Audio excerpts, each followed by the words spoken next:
Dee dee dee dee dee dee dee dee.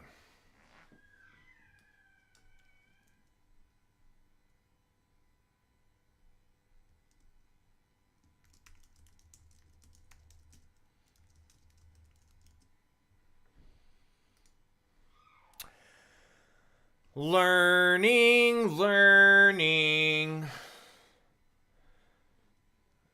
Together in harmony. Something about the being. Dee dee dee. When will my reflection show who I am inside?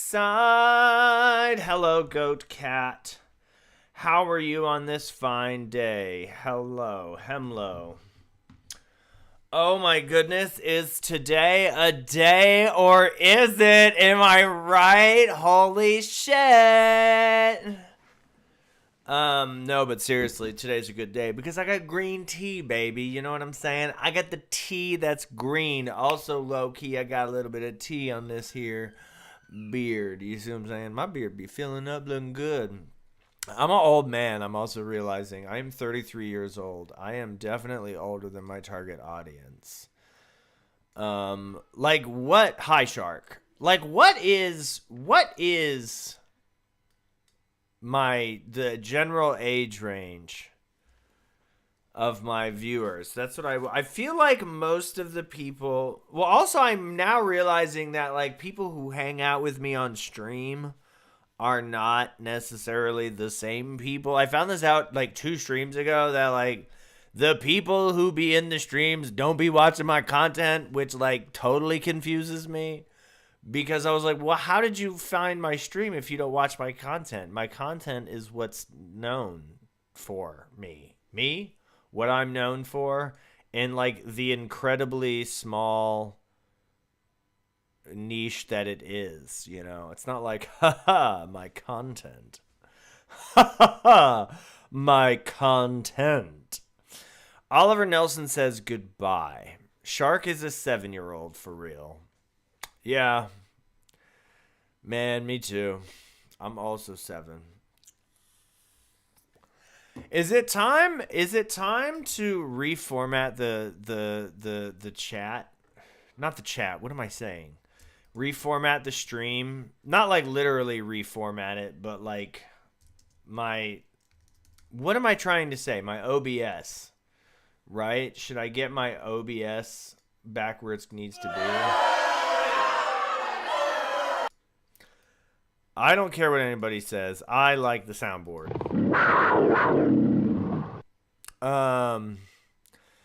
Mystics Fox says speedrun making music. Literally nothing is here. Hello, literally nothing. I'm in love. I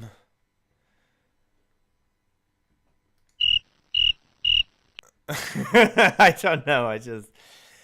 Hello, Mebin. Oh, I forgot. We got to set. Remember, everyone, we're trying to get to 25 million likes. I think the highest we've ever gotten was like 47.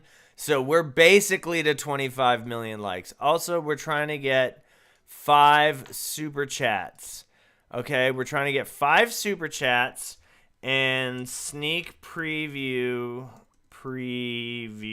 for upcoming content? Question mark. Is upcoming not 2 M's? That's crazy. If you got a super chat, don't worry. I will really appreciate it. Hello, Sophia. Good to see you. If you remember, super chats go to buying diapers for my daughter. If you do not super chat, then you're basically taking diapers away from a baby. And taking diapers away from a baby is, in fact, worse than taking candy away from the baby. I did my research.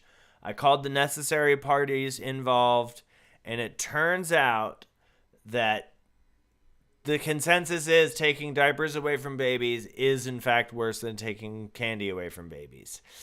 Now, coincidentally, if you do take away candy from babies and there's a limited supply of diapers, it does actually help out because the candy makes them shit. So the less candy they have, the less they shit, the less diapers they need. However, turns out babies shit no matter what, even if they don't have diapers.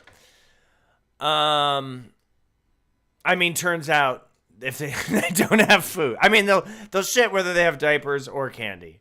As long as you feed them. So all right, we got about 3 minutes before we'll get started because people are already coming and going because they're like, why is this man talking about baby shit on stream? That's crazy. It turns out my most popular video is now not minor seconds, but is actually my pentatonic. What the fuck? Why do I be getting Pornhub ads on YouTube? What? That's insane.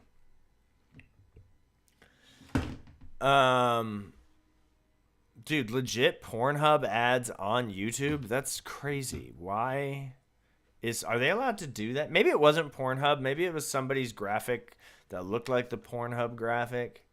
Bro, what if I just put the Pornhub graphic on my... Dude, I'm going to do that. Hold on. I'm going to put the Pornhub graphic on the stream. Is that insane? I'm going to do that.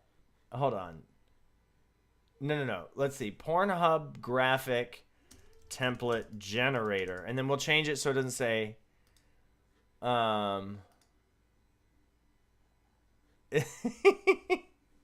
This is hilarious. Wait.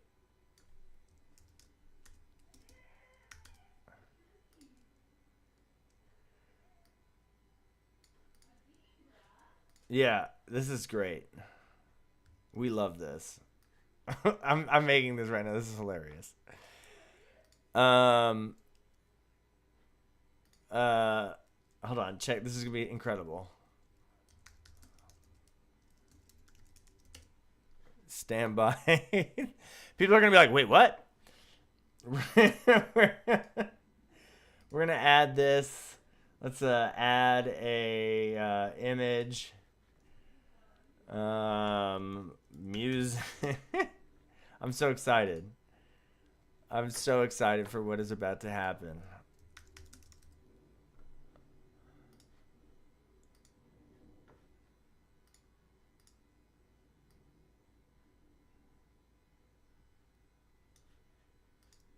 It's beautiful.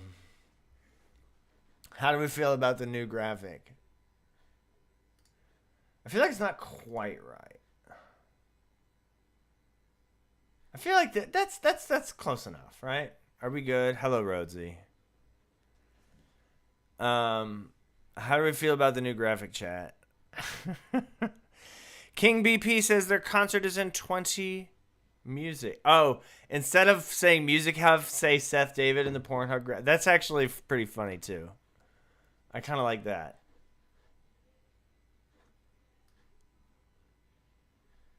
Yeah, I like that better.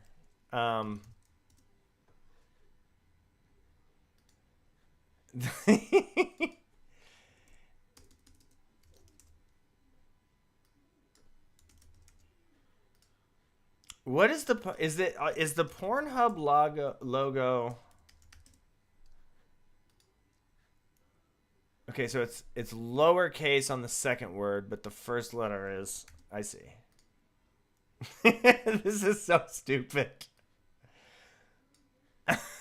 What if I change this? What if I make my YouTube Seth David Hub? What if I make my YouTube profile picture this new logo? I think that would be absolutely spectacular. I promise we're gonna get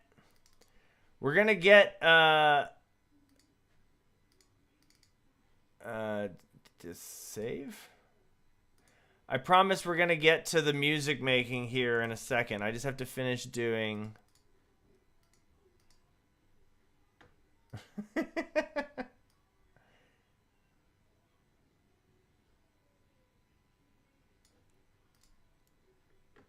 Yeah. Tight. Here, let's do it over here.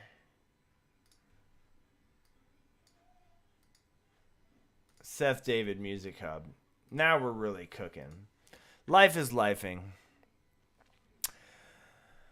Pathos, you wrote a cool piece for concert band and a band wants to play it. That is exciting. I'm super happy. Oh shit, we're 2 minutes past schedule because I was too busy making Pornhub logos. Rhodesy is gonna start us off. Rhodesy with the strong $2 super chat. Not quite a pack of diapers, but it is some candy for us to take away. Prelude 13. Prelude number 13 by our good friend Rhodesy. So we're going to start off strong with... Wait, Rhodesy... Here it is. All right, so we know Rhodesy. I'm assuming... I'm not sure which one was number 13 specifically. So I'm going to have to operate from memory, of which is somewhat shaky. So... don't throw shade. I'm doing my best. I don't need you to judge me because I don't remember everything. I'm not God. I'm just very close. All right, so let me grab the score and we will get stippity stoppity started. Rhodesy. Okay. Transition.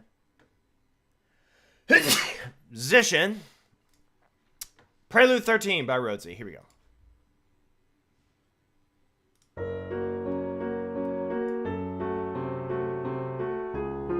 Wait, why is it slow?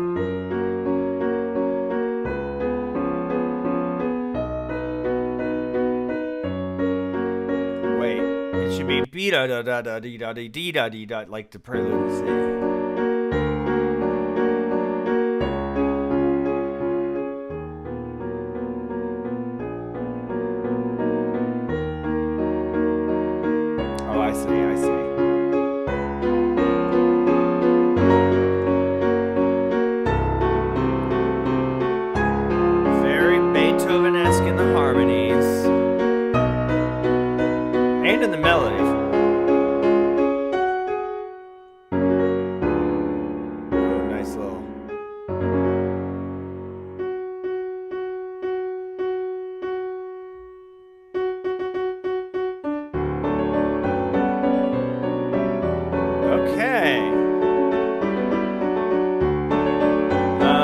Weird. Oh, I love that chord.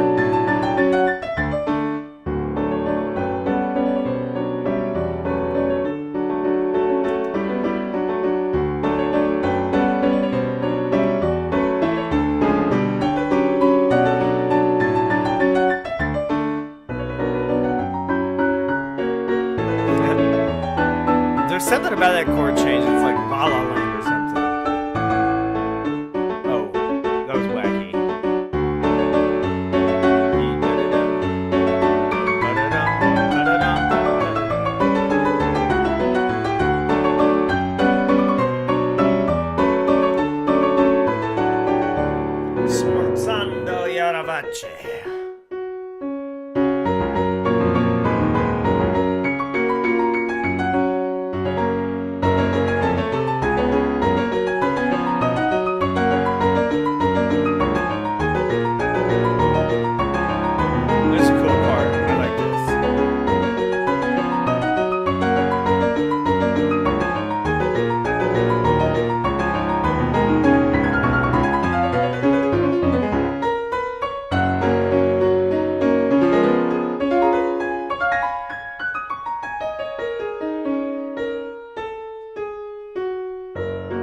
Bro, not the chromatic descending blues line at the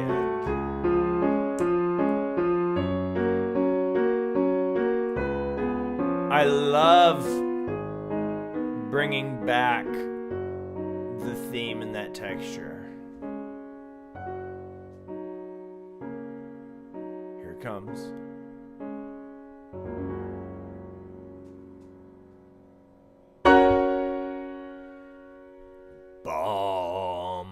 Not ending on the F sharp is actually kind of crazy on the not having the F sharp octave. But, you know, I'm not mad at it. A Night of Lanterns. And it has a title. Rhodesy, you shouldn't have. You're such a card. Oh my god. Love the intro and the sort of the at first I was thinking like, why is this so slow? And then I peeked ahead, I'm not gonna lie, looked ahead to the Vivace, so, you know, spoiler alert in the score. And that was I was like, okay, this makes sense. You know, I think that this section could for sure be a little bit faster, and I think if I was performing this, I would definitely take it a little bit faster than like the metro. I don't listen to metronome marks. Fuck that. Metronome marks are stupid. They're stupid if I disagree with them. I would probably play it at like closer to like 98. I'm trying to think what that made me think of.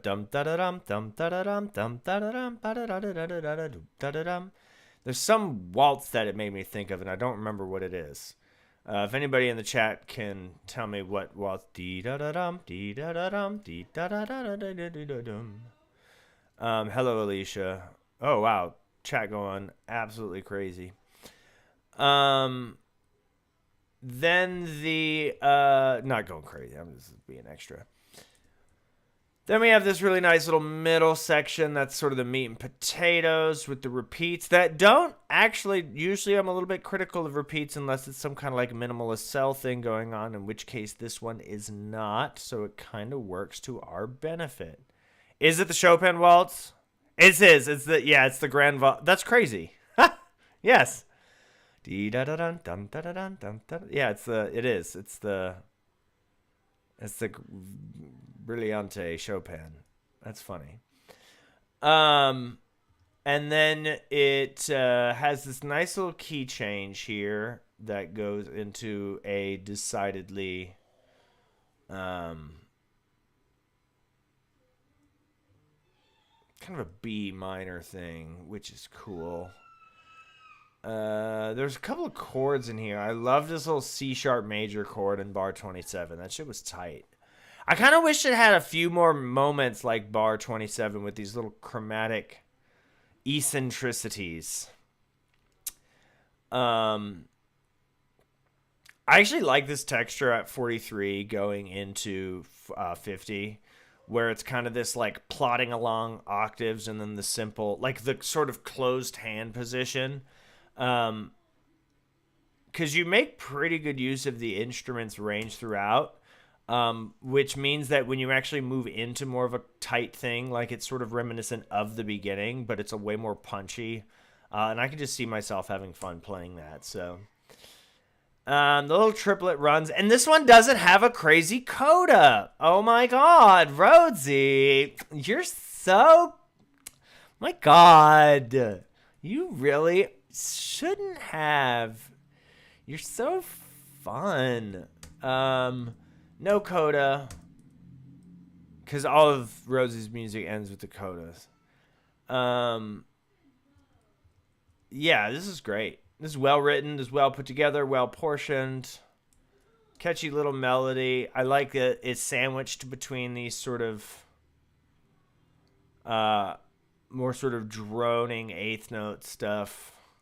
Some Lieberstrom-esque internal movement.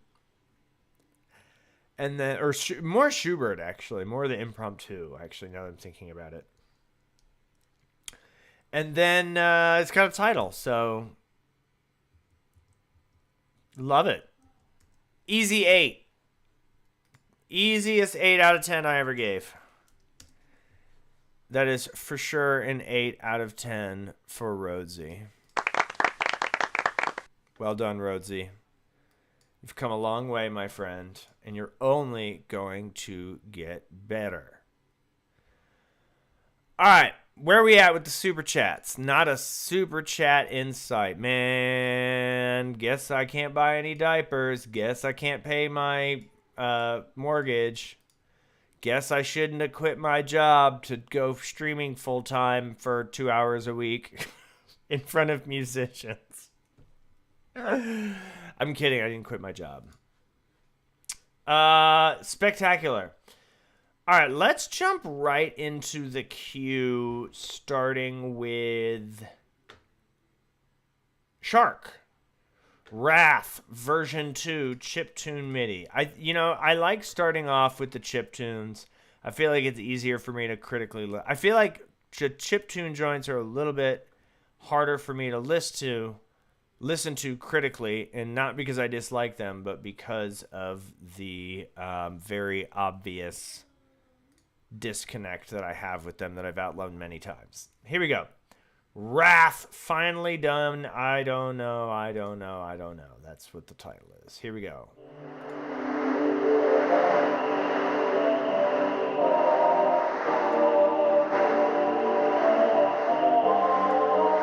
Ooh, I love the white noise.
Okay, cool.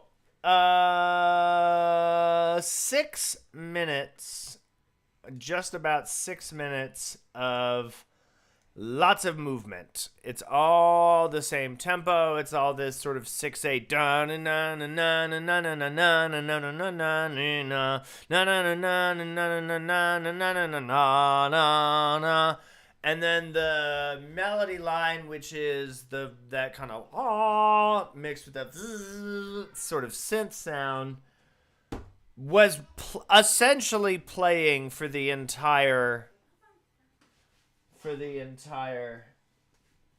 6 minutes, which, in and of itself is not bad, but it's not good. You know what I'm saying? Hello. Cameo from the cute. What do you think? So, I think one of the things that you want to try and work on is, I talk a lot about structure and pacing and what's the word I'm looking for? Not orientation, proportion, right? Because it's a lot. It feels like it's kind of at 98%. It's at a 90% for most of it. Then it pushes up to 100%. Then it goes back down to 90. And then it's, back to 100. And it doesn't ever feel like it dips down into a nice, 40%, where it's things have sort of mellowed out. I know you did that with the little low pass filter, and that was cool, but that wasn't enough for, a real change in the momentum. Because, after 6-ish minutes, 5.5 minutes of hearing the same sort of wall of sound, you start getting ear fatigue, right? So you want to try and portion things out a little bit better. Or,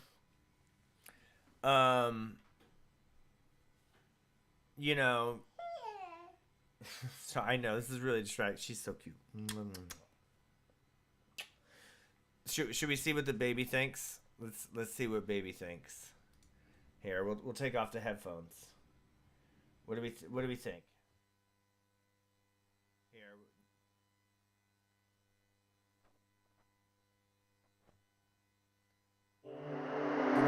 The real test is if it passes baby.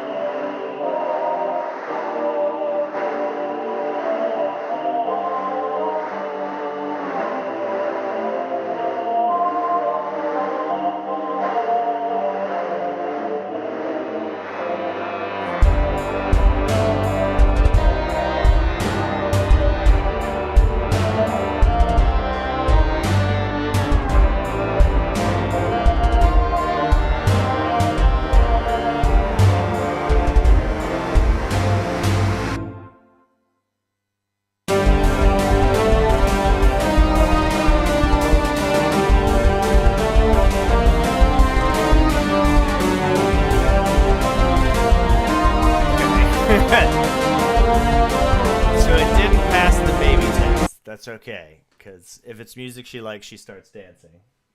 Okay, say goodnight. Night-night.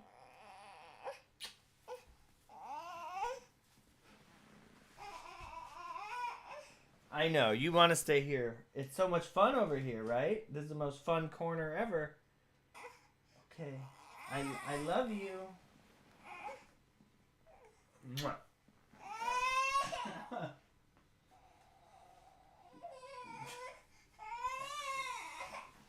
Okay, this is just, oh my god. Here, I'll tilt the camera down so everyone can see. My wife is trying to hide because she's embarrassed about being on camera, and now my baby is upset that she can't stay. Anyways, okay. Yeah, I didn't want to talk too much about the production and the overall, because I know this kind of 8-bit chiptune MIDI stuff, it's not going to have the drums that knock. But I know, yes, who was the crawling woman on the floor? Don't worry about it.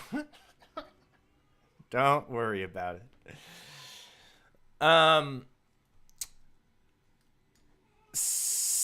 a good way would be just to kind of truncate some of those sections and make them a little bit shorter so that it just progresses through the ideas a little bit quicker. Having breaks in the melody, having more variation in the overall composition. But yeah, it's tight. It's cool. I like it. That was like a 7.2. I give that a 7.2. Some really good epic moments that I really liked. But it just felt a little bloated, maybe. Thank you so much for sharing, Shark. All right, McNeil. Are we already on a McNeil sketch? Let's sketch a McNeil Sketchly tune. Let's delay McNeil until 9:30ish, maybe. So another half hour. Jackson Ramsey, a name we know and love. Jackson, are you here? Is Mr. I know Jackson is usually here, but Jackson tends to show up late. I know Goat Cat is here, so let's go over to Goat Cat until Jackson shows up. So we'll keep an eye out for Jackson, everybody. We're gonna go into Goat Cat. It's called You Turn Around and It's All Behind You Now. I like that title. Oh, I know your mute. Holy shit, this is a long ass piece of music. Oh, it's fast. No, it's not that long. All right, Goat Cat, with your full name, that is 100% going to be published because everybody's going to see the score on the stream. This is the third movement, I believe, of a piece. This is the third movement of a piece. Transition over to our friend Goat Cat with, it looks like a chamber ensemble. So let's see what we got going on. Ba-da-da-dum, ba-dum. Any minute now.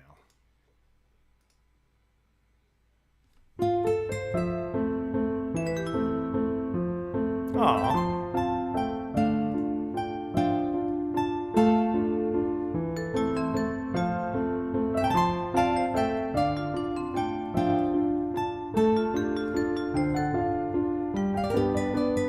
I like the little 5 of 5.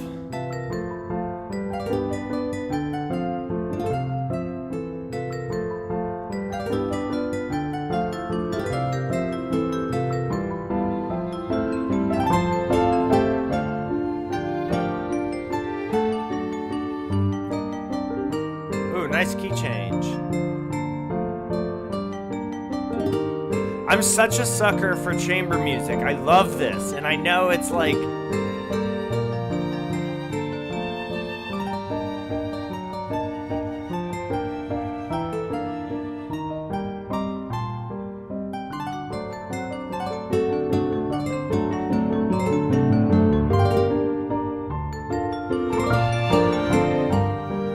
what is going on with these violin parts? The quadruple stops.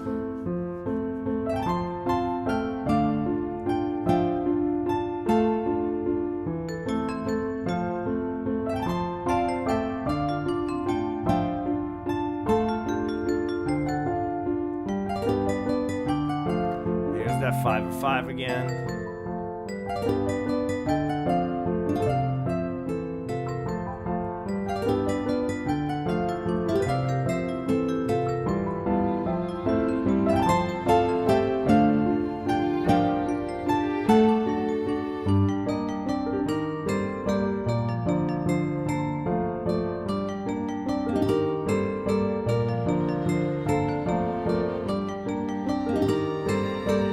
It's very peaceful.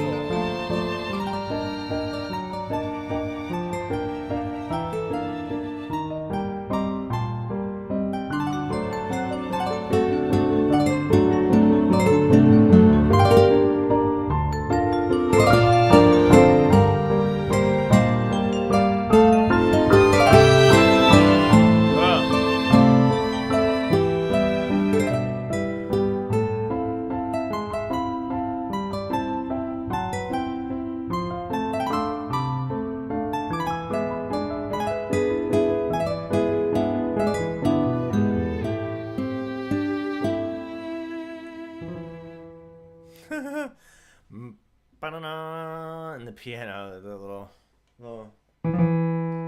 That's cute. Cool. Oh man, I really like that. That shit was tight.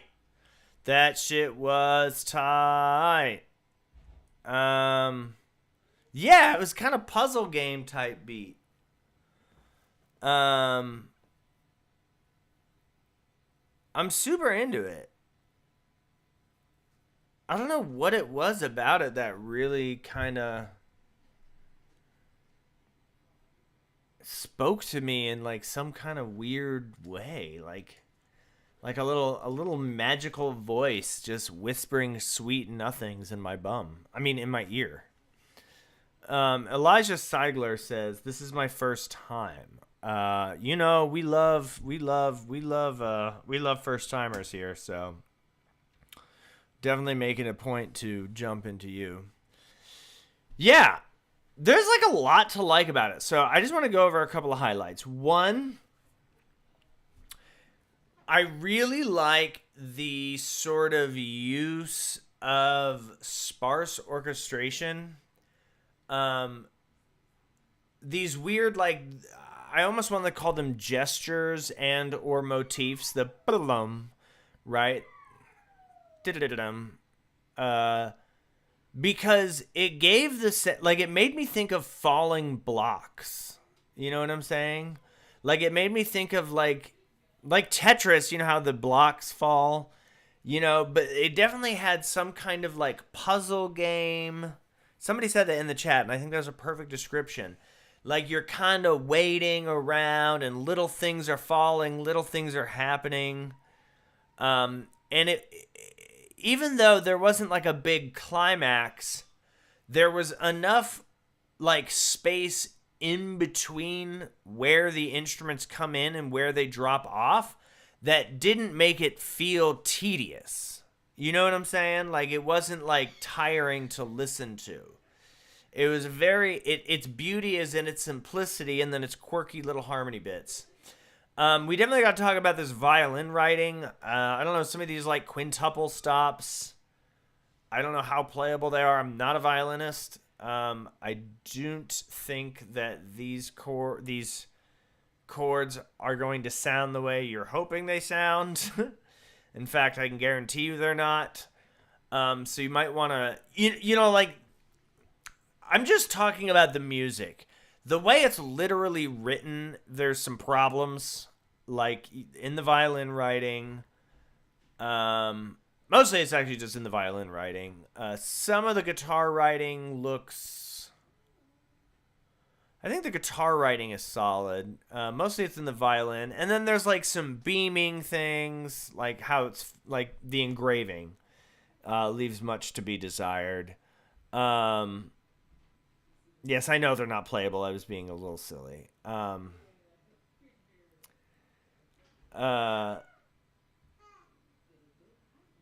Like, this would be cool if you had like a string trio in place of the violin. So maybe like a violin, a viola, and cello. Or 3 violins.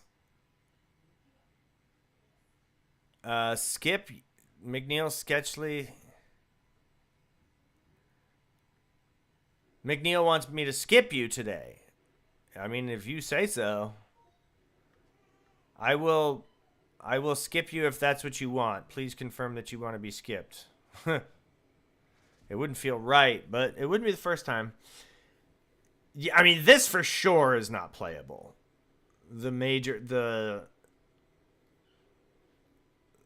Yeah, like these major seconds. But yeah, just the character. I mean, yeah, okay, this is starting to get ridiculous. But yeah, I really like this. There's just some ineffable quality of the chamber myths, the chamber music, the sparseness of it, the melodic and harmonic quality of it just sort of meandering around.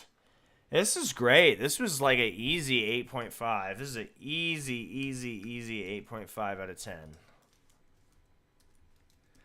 10. Points docked for not the most original thing. And there was...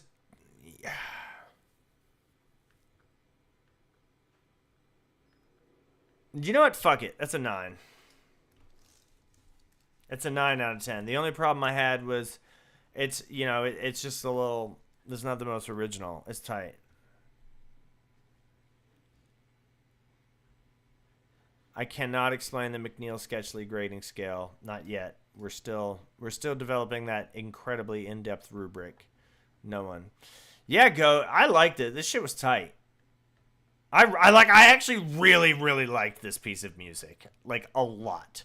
Also, I love the title. I fucking love the title. You turn around and it's all behind you now.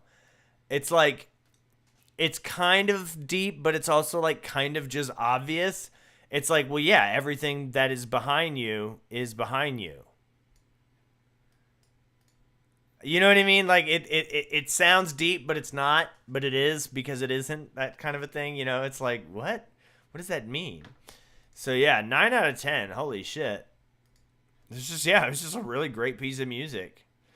It could be one of those things where it's like an outlier, and I'm not saying this to be, it's like, oh, but like if, like I want to see you develop more in this style where it's like, it's sort of minimalist, ambient, not ambient, but like background wallpaper video game minimalism, but that's also very thoughtful. There's something about the lack of harmonic direction that it just meanders that just is super appealing. It's kind of, it's ineffable. It's indescribable.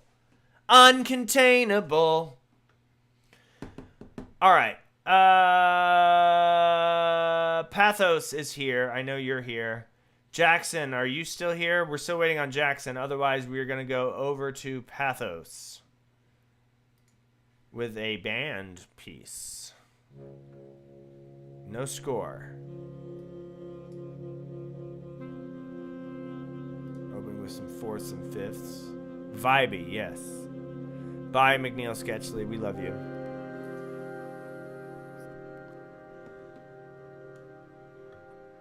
All right, this is Pathos's Onia in D major. It's so quiet. Why is it so quiet?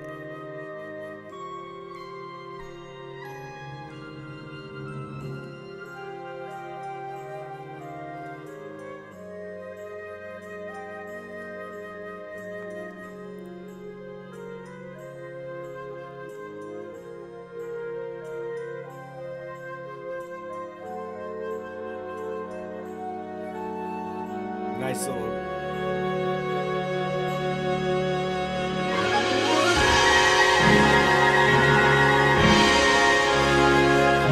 Oh, here we've arrived.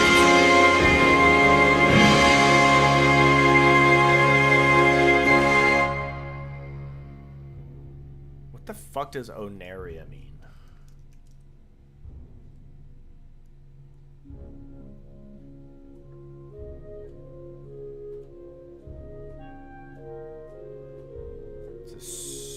Suriname?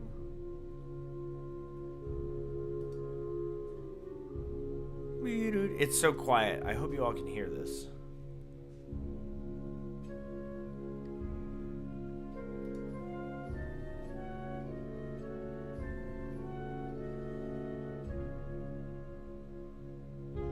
What's up, For Sanity?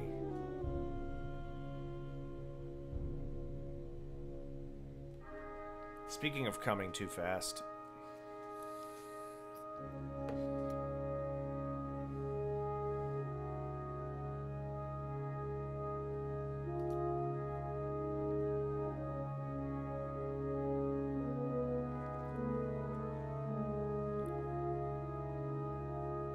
Some very spicy little horn notes in there. That like da-na, like the oscillation between major and minor is cool.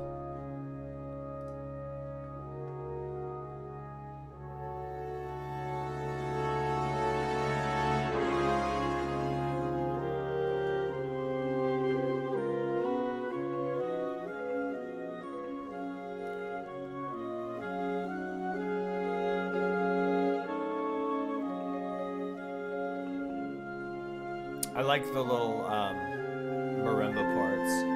Or is it xylophone?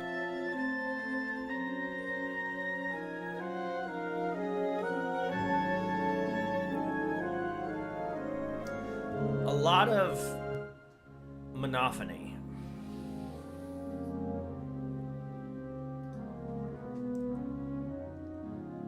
Homophony, sorry.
Ooh.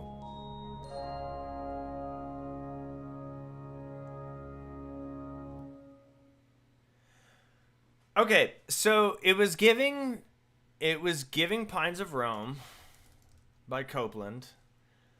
Right? No. Appalachian Pines, sorry. Pines of Rome. That is definitely Respighi. Appalachian Spring? What am I thinking of? Appalachian Pines? What the fuck is that called?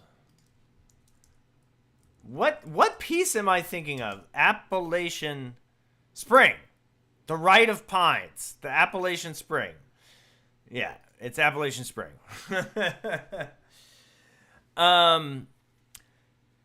It feels like a prelude to a larger piece. So I really like it structurally because it does one of my favorite things, which is just like soft, gentle,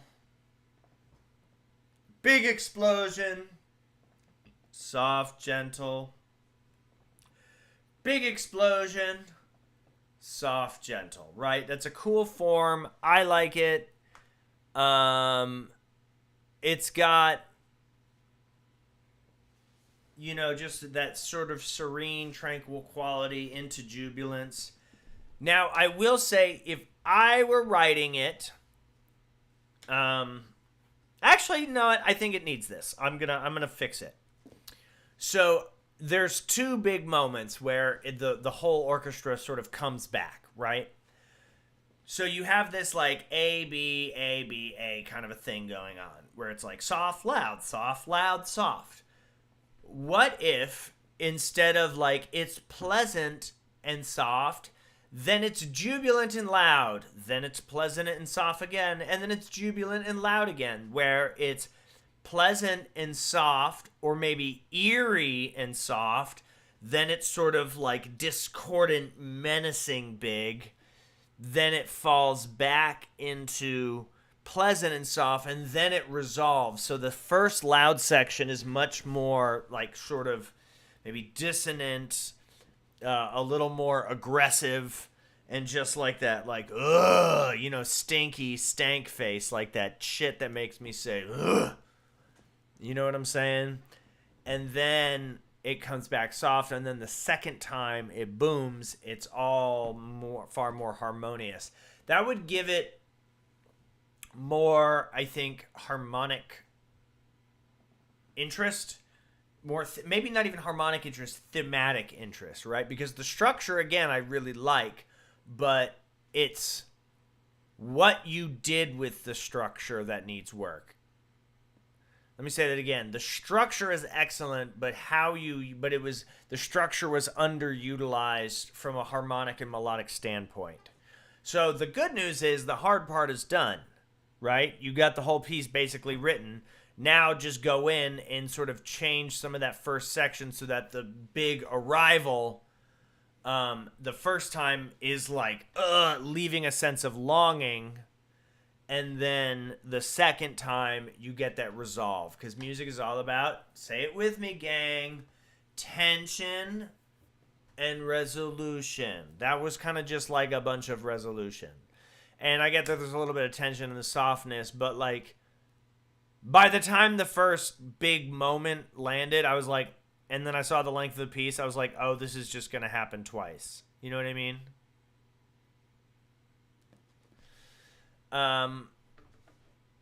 Yeah, I like it less now that I've fixed it.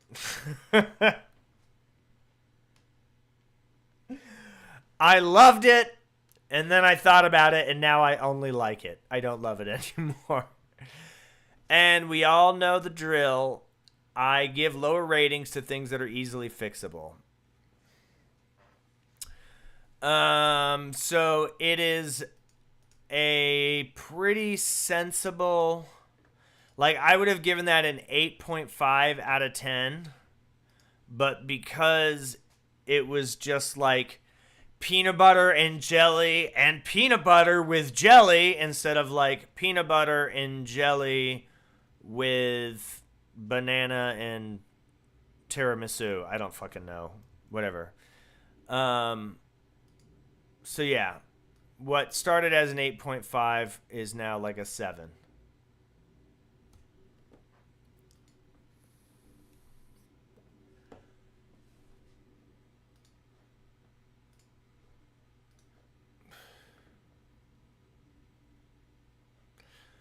Okay, we're back.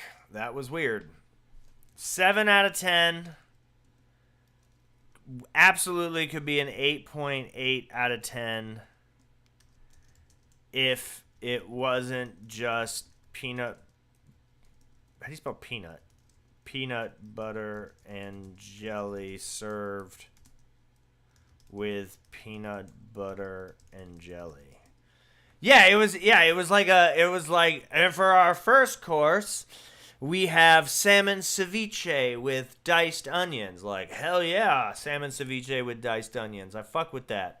And again, for our second course, a salmon ceviche with diced onions. You're like, oh, that's the second course. I think that's just more of the same thing. Thank you so much for sharing. Shit was cool, man. Very good, Pathos. All right, where is this noob? Where is Elijah? Where's Elijah? You still here? Where's a first timer? We love first time. Elijah Seigler. Are you still here, Mr. Seigler? What's your name? I'm not seeing you on the list. Did you not submit something? Oh, here it is. Life Eternal. Orchestral, choral, cinematic, ambient? We will see about that. So far, I would say it is that. Life Eternal. With 1,000 views and 5,000 subscribers. Okay, big man.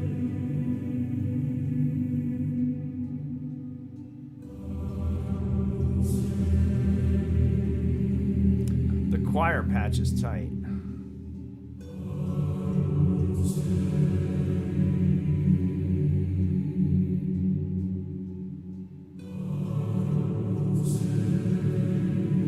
I'm looking you up.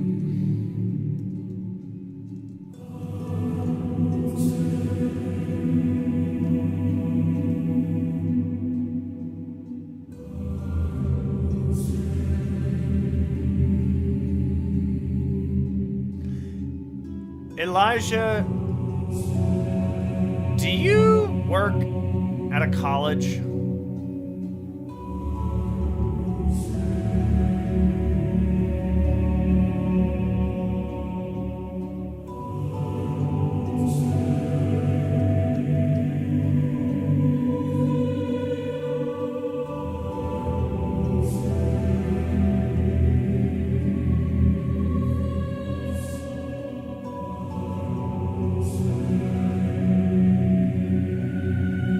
a child. You're not a child, you're young.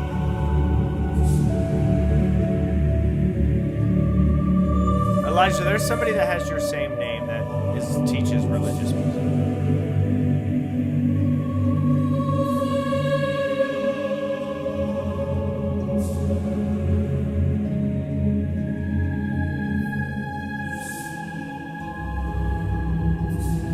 Ooh, very nice harmonic change.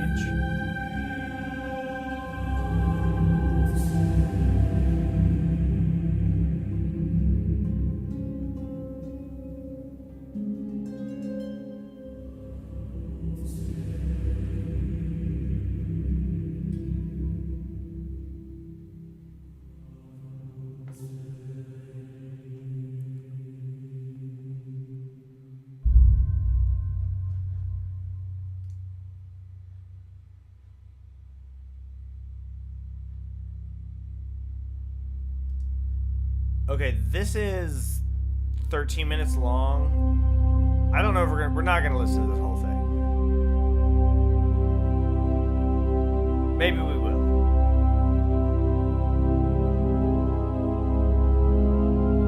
Are we gonna listen to 13 minutes of this? Not that I don't like it, it's just that's a lot. Like, I thought that was the end.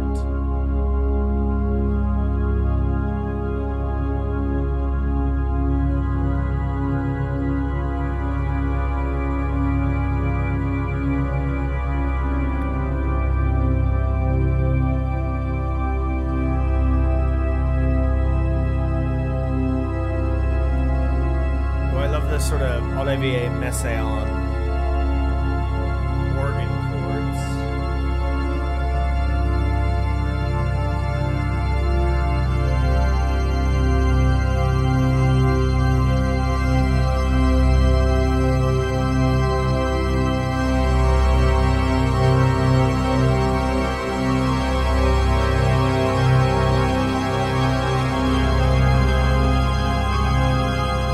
This is tight.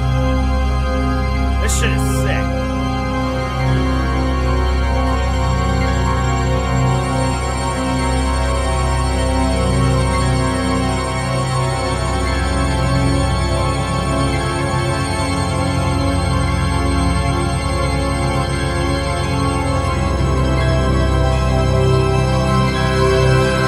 Here we go. The arpeggio. I heard those Philip Glass arpeggios. You're not fooling anyone. And now we are in fucking Atmosphere's Liggity Land.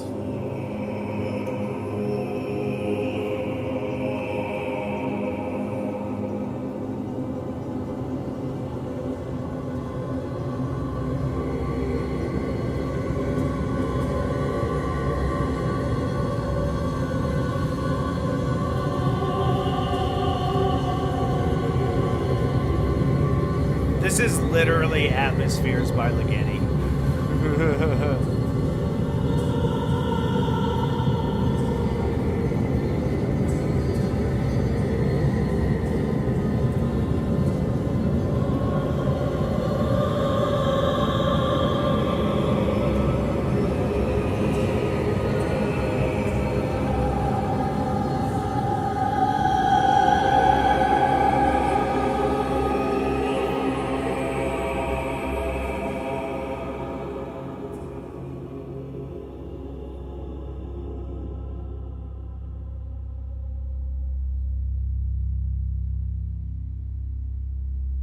Okay, does this, like, is this just a bunch of different sections, or do they recapitulate? Because if this is just like 5 different sections of textures,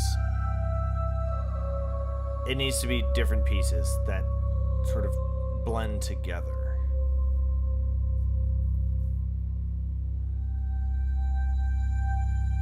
Also, this is like, I have a really good sample library and I'm going to put a bunch of reverb on it and make it sound ambient and cool, which is a beautiful, good thing, and I like that.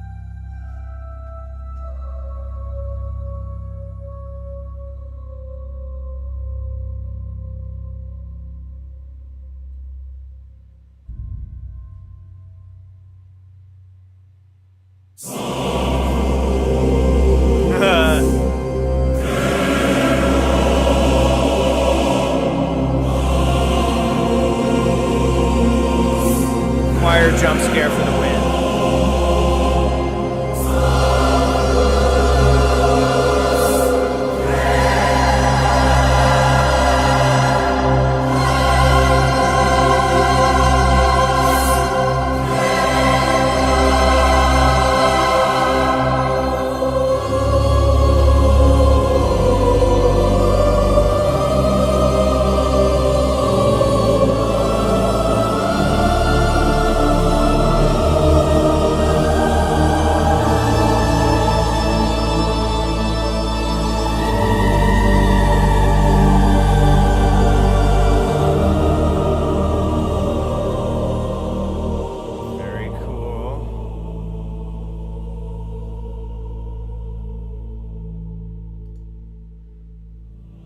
Resurrection of Cthulhu is hilarious.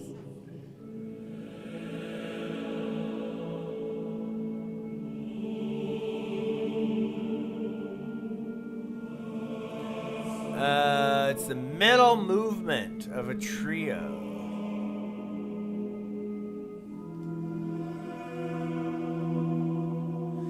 Also, are you familiar with shit, what's it called? Toru Takamitsu's Nirvana Symphony. It's got a little bit of that. Some Japanese neo-nationalism.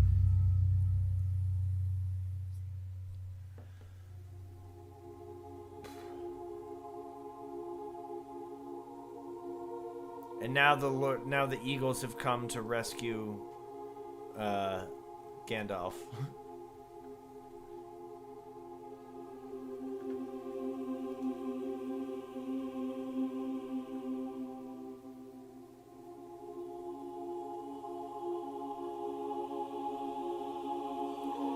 Emperor. I want to hear some rock music. Yeah, y'all should definitely look up Toru Takamitsu's Nirvana Symphony. Toru Takamitsu. Sorry, I'm not doing the jet. Wow, that was offensive. Yeah, the Nirvana Symphony is fucking goated as fuck.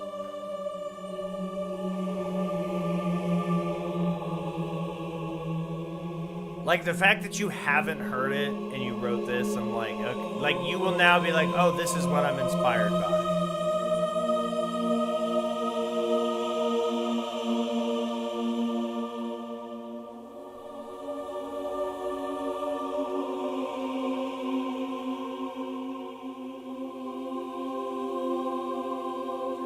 Also, I'm not going to give like a super in-depth review afterwards because I'm sort of giving my commentary as it's happening, but I do have a couple of notes.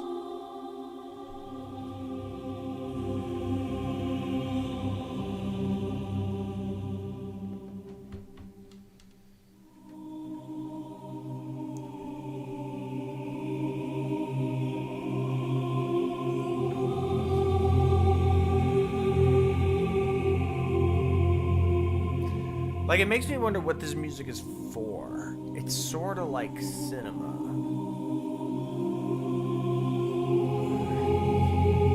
Like, in what situation is somebody listening to this? Like, could you imagine just making breakfast, just chilling?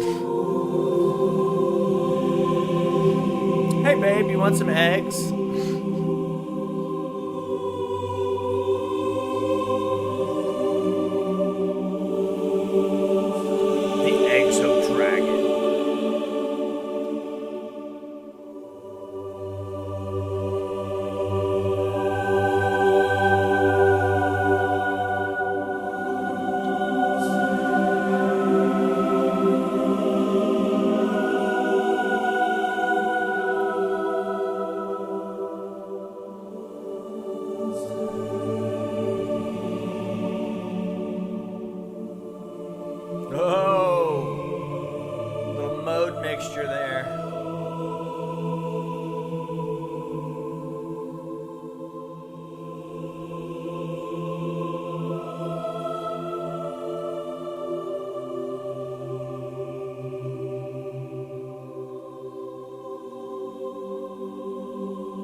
resolution.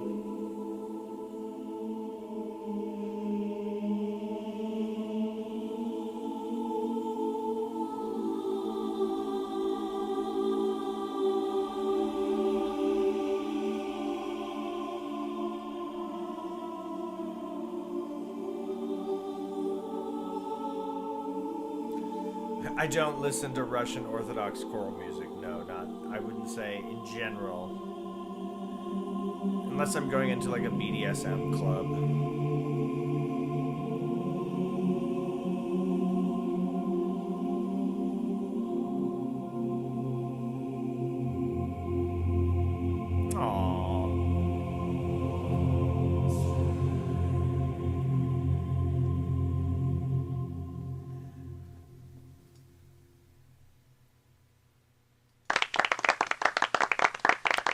Very, very nice, Mr. Seigler. Production, top-notch production. I do have one note on the production. That harp at the beginning was god-awful. And the fact that the harp only went on for 3 minutes out of the 13 minutes, and I remember that vividly, should tell you something. Because the production is top-notch. The virtual choir sound great. You use a lot of that crispy sort of high-end boosting to give it that sizzle. There's a lot of warmth, some icy warmth, if such a thing existed, icy warmth. But that harp was the most MIDI sounding. I know what Agnus Dei means. I do actually know what the Requiem text is from.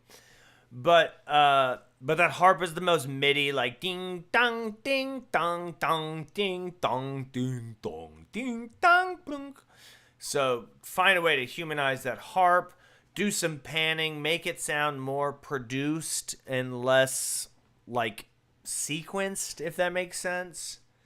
Right? It feels like it's like sequenced, or take it out of the harp and give it to some kind of like weird sine wave synth. So beep bloop bloop, give it some otherness. That would be a big note for me. Is it lacked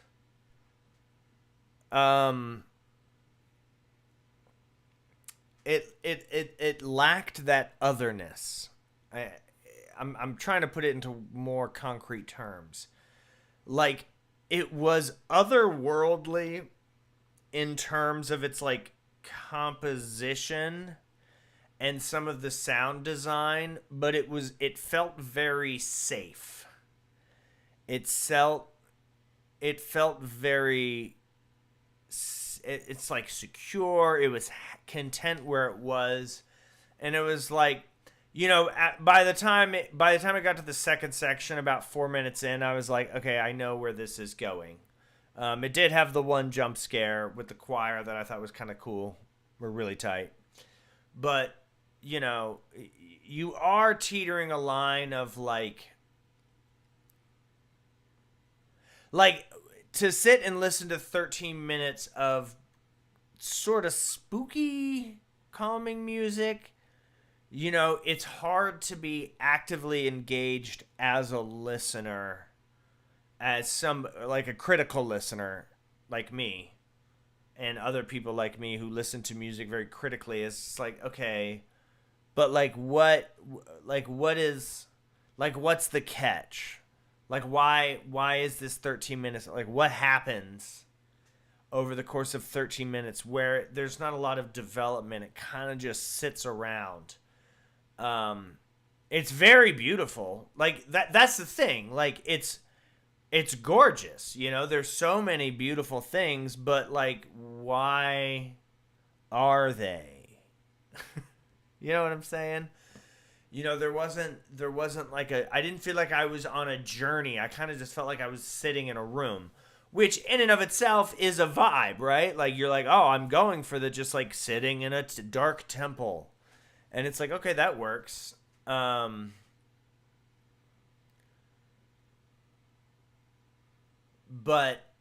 not a lot of people want to sit in a dark temple for 5 minutes, let alone 13. I mean, if I was sitting in a really dark underground temple and heard that music, I could sit there for hours because that would be cool as fuck. But just being realistic, like something that's long, like if you're gonna write a 15-minute piece, you better bring the motherfucking big guns. And that shit didn't bring any big guns. It didn't bring any guns. It brought a bunch of robes.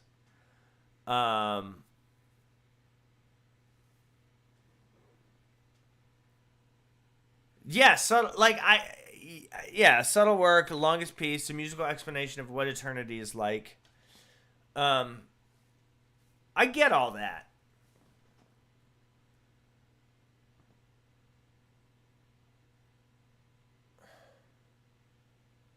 Do I think that that was the best representation of eternity? I mean, if the idea of eternity is very grim, then maybe, yeah, I could see that. But I feel like this is a more pro-religious piece. Either way, well, it's not that it's not listenable.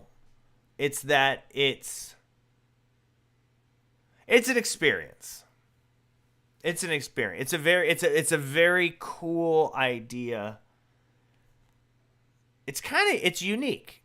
It is unique in the sense that it's like you're kind of pushing the boundaries of what I think that is the type of piece of music that needs to be heard live.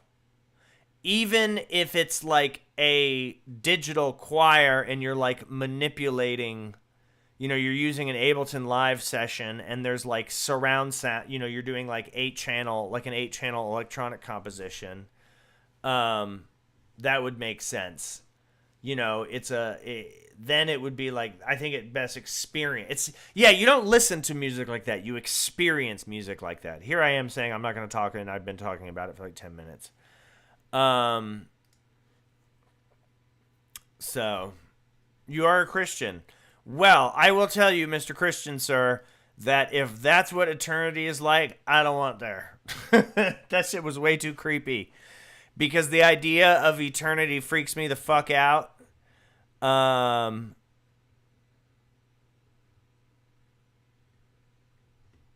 disagree wholeheartedly. I'm gonna sit here and get into a conversation with you. I love, and I never want to bash anybody's beliefs. And to say that atheists don't have a reason to sit around and listen to religiously inspired music, I beg to differ. I myself am not an atheist, but you'd be surprised. Yeah, I think it's definitely an experience. So overall, man, it really got me talking. It got me thinking. And so you got, I like the subtleness. I love the craft of it. That's an 8.9 out of 10. With all the problems that I had, like those, I was nitpicking, right? Because I really liked it. So thank you so much for sharing, Mr. Elijah. Thank you for sharing your gospel. Thank you for sharing your religion with us.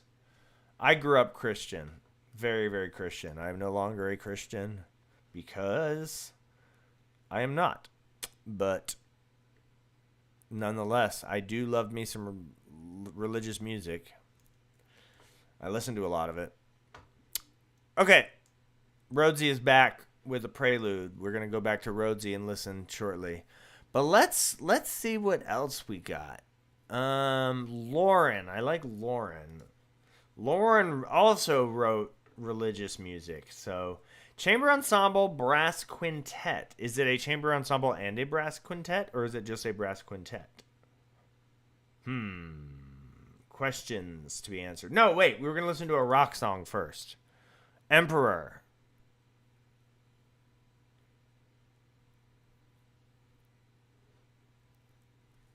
Emperor. Where are you, Emperor? I want to hear some singing, some actual human beings sing, as opposed to virtual singers. Emperor, what is your name in the form? Did you upload to the form? I'm not seeing you. Rhodesy, accident, creepy, airy, escape goad, onk, Lauren, recap, Xander, Pentadovanistis, Jelu 22, Daridum. All right, well, Ryan Bauman, what's up? What's up? What's up? Okay, Mr. Emperor. What did you, okay, well, let me know when you upload it. Otherwise, we're going to keep moving. Brass ensemble it is.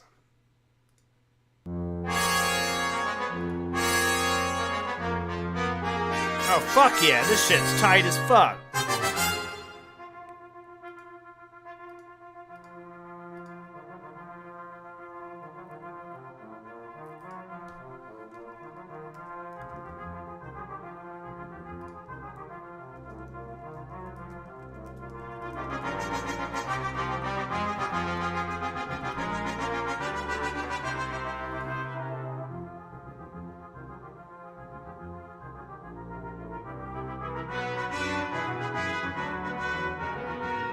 This shit is tight as fuck, dude.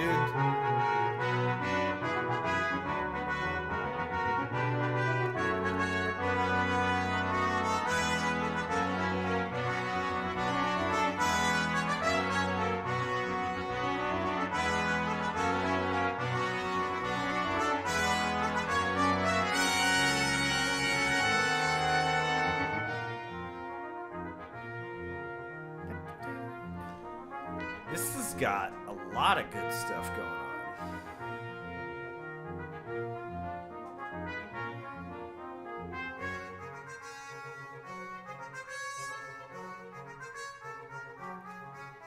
This is like the opposite of the last piece that we just listened to.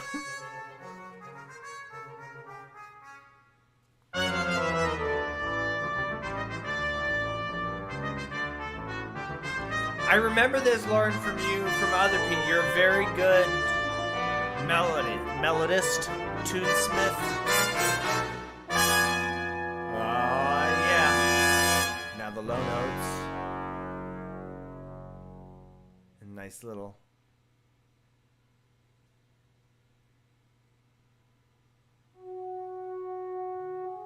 French horn.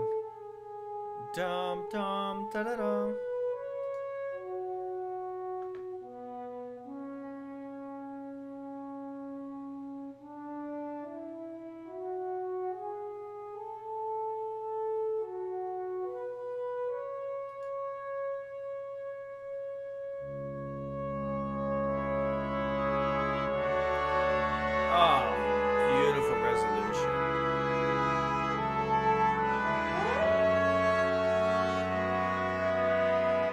Gotta love the MIDI glissandi.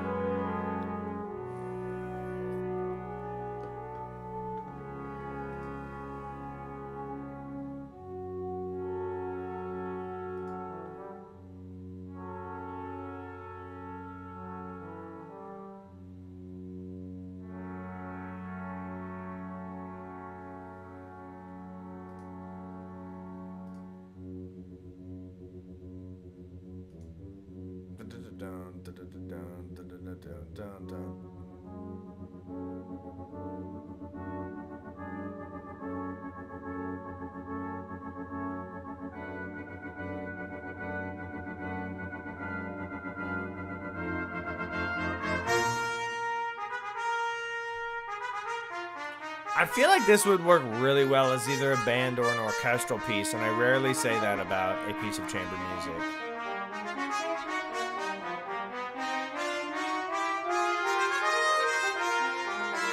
Like, I wish there was percussion.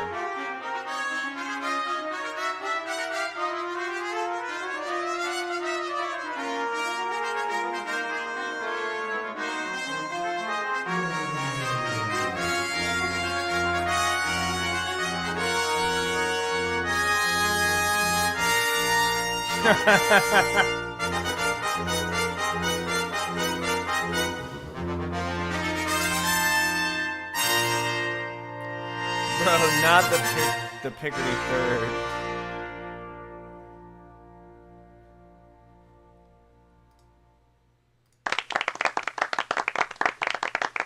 Spectacular. So, as a big fan of the Hey, La Ripple Toe. Thank you for the $10 donation. I really appreciate that. That's tight. Tight, tight, tight, tight, tight. Jackson. Wait. Jackson, you're here? Wait, Jackson Ramsey. Are you Jackson Trapp? I'm confused. Because I've been looking at you. Okay, so we got a couple of... So, Ripple Toe, thank you so much for the $10 donation. You will be up next. I appreciate it. Big time. That's a pack of diapers for my baby. So as a big Hades fan, I always like the battle when you fight the Hydra. So that shit like has a special place in my heart. So I appreciate that. Yeah, I mean, you know, using sort of a... Yeah, it was like 100%. It was Hades fighting the Hydra in the game Hades, where you play Hades' son. What is his name? Now I'm forgetting. Anyways, the da-da-da-dum, da-da-da-dum, da-da-da, you know, this is like taking some sort of conventional, very traditional brass sounding melodic figures rhythmically, and melodically, and making them sound still fun. You know what I mean? Like, it works because it works. This is an example of using something that, you know, is it cliche? Is it tired? Or is it just tried and true? And I think this would be an example of it's tried and true, if that makes sense. Because it works. There, you know, there's that great little middle section where you kind of you bring things down, and then you have that nice little ominous French horn solo. Then you have the nice little cascading, and it's not, you know, it's not overblasted. It's all portioned out pretty well. It's a little over 4.5 minutes, I think. And it didn't feel like it was dragging at any point. You really, you know, you sort of captured the vibe of like, yeah, this is some combat brass music. You know what I mean? Like, what else is there, period? Yeah, I agree that I would like to hear the whole thing performed as well. I do wish it had some percussion. You know, like, I'm going to assume anytime that somebody writes something that's in like a traditional notation, like a traditional idiom, such as a brass quintet, a string quartet, a piano quintet, etc., I'm going to assume that the reason you wrote it for that is because you either A, are writing for your ensemble that you play in, or B, you're writing for a friend's ensemble or something. Otherwise, like, just go crazy and add the percussion anyway. Make it for brass quintet and 4 percussionists. You know what I'm saying? Like that. Like, I'm assuming this was written for a specific reason, which is why it's a brass quintet. Otherwise, it absolutely needs 4 percussionists. 3. I would say 3 percussionists at the least. 3 to 5 percussionists would make it so tight. Because then you just have like this dope ass chamber group of like percussion and like, dude, are you serious? If you told composers, hey, it's a brass quintet with 4 percussionists, do you know how many motherfuckers would be writing for that shit? Because that shit would be so goddamn fun. I'm just saying. It was a contest. Yeah. Yeah, I figured it was, you know what I mean? Like, something.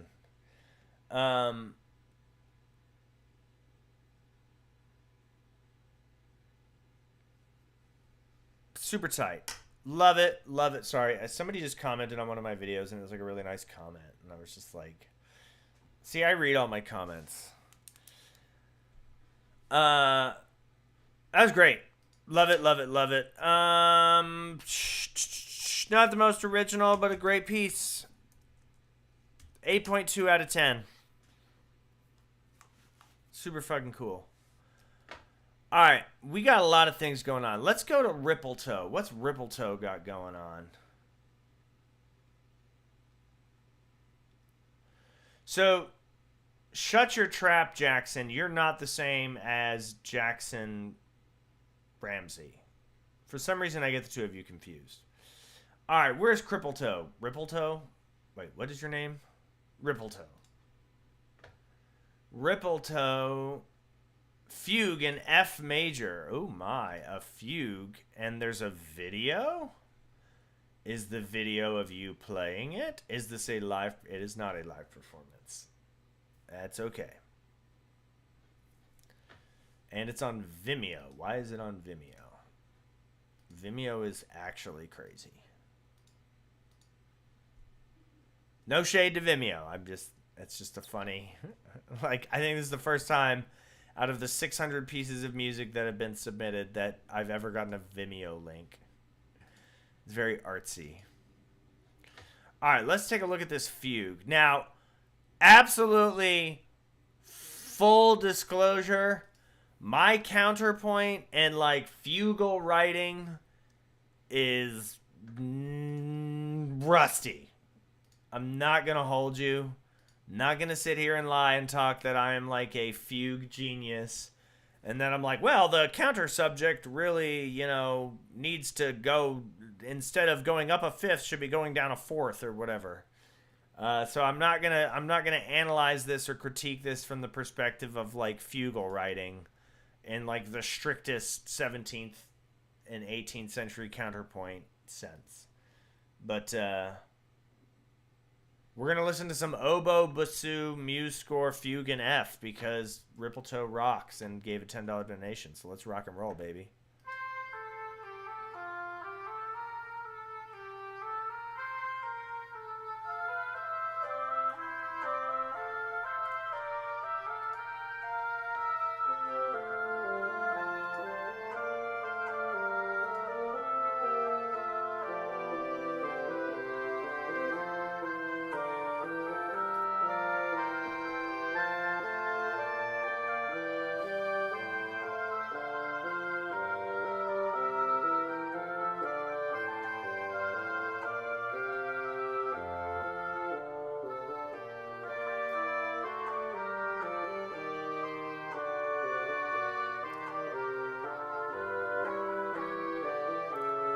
This is actually quite good.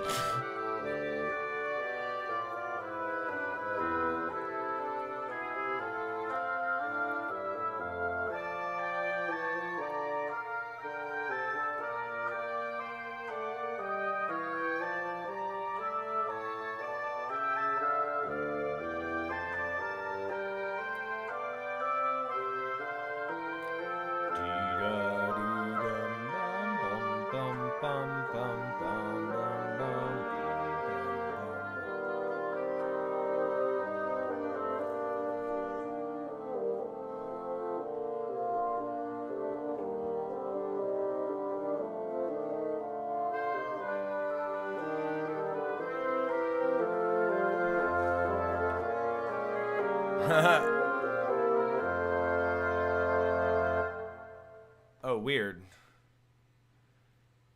Was that... Where the hell did that... Wait, what? Hold on a second.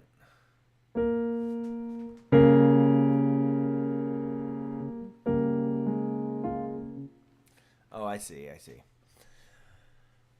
Cool, yeah. Like I said, I'm not like a counterpoint king or whatever. But as far as like I like the subject is really nice. It's really nice.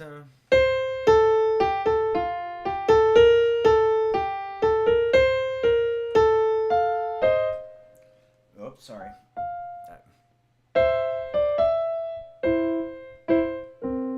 Well, I can't play with one hand. Yeah, it's cool. It's good writing. As far as like following rules of counterpoint, everything seems in place. You have some nice little development over here where it kind of goes into G minor, which is nice. Kind of fun to start tonicizing the 2. You get a little bit of the 5 going. Finally, we get to, a 6 major-ish, but you know what I mean? You're all kind of staying within very much conventional contrapuntal rules. At least from my eyes and ears, like this looks well written. I will say that in terms of like how you and when you decide to write something like this, that it's like, what is the, this is sort of a philosophical question, right? Because, who, I can't speak to, it's organ writing. It's great. If you like Baroque style fugues, you'll love this. You know what I mean? But philosophically, it begs the question of, like, why are we writing fugues? Are they, at this point, they're dated, like, is it just a compositional exercise? People, like, who's gonna go listen to fugues in the style of Bach when I can listen to fugues by Bach?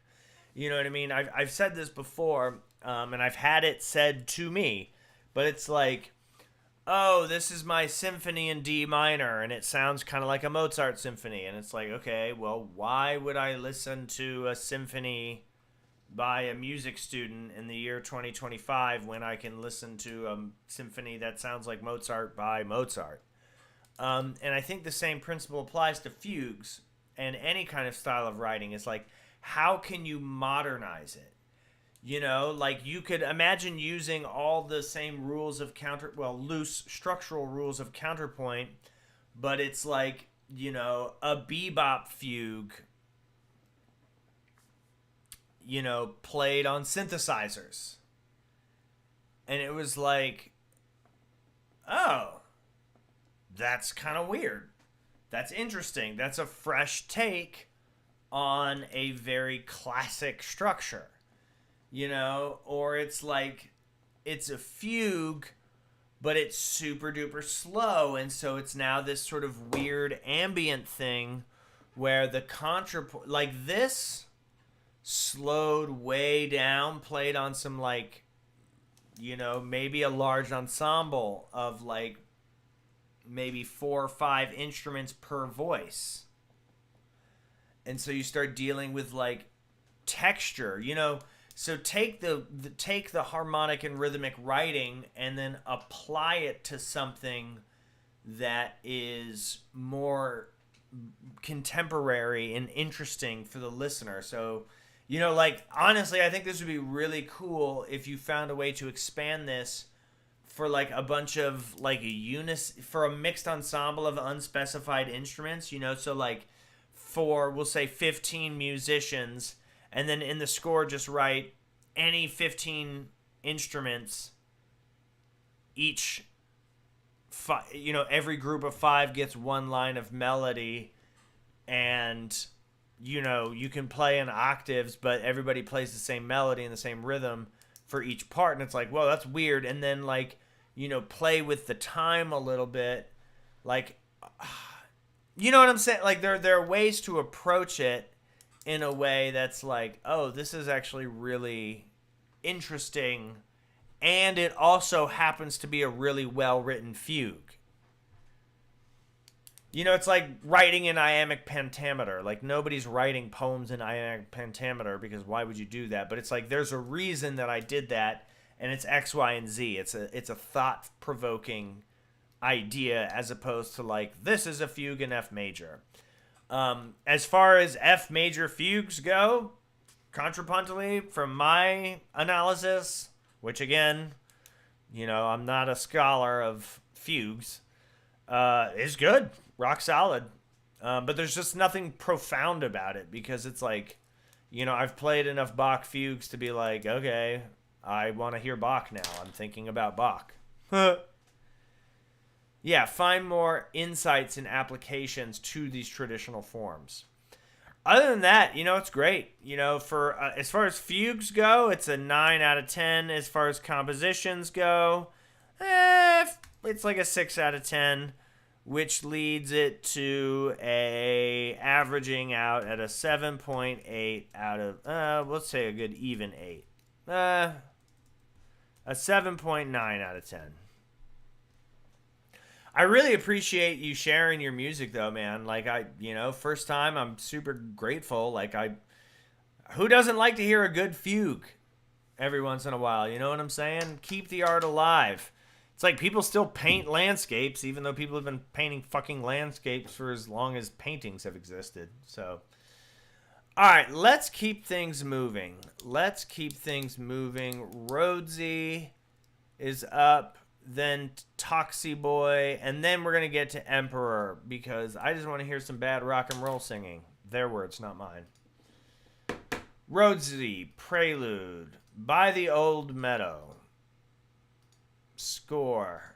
We're going to download the score here. We're going to get the score open.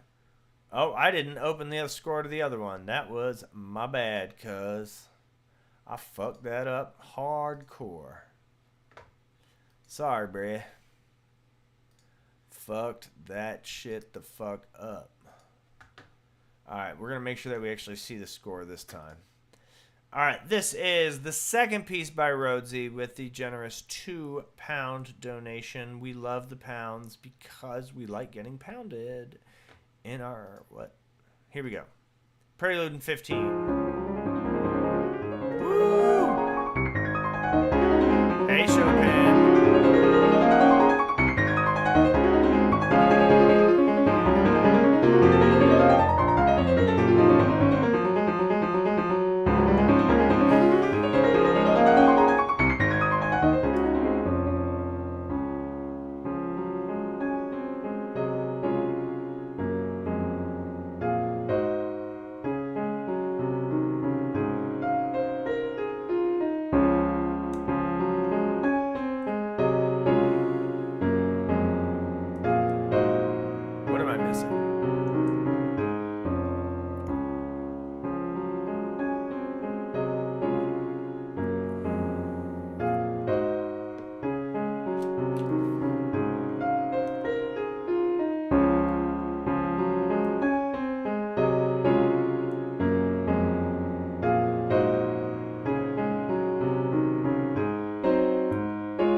Of going back and forth between the triplet feel and the duple feel is pretty cool.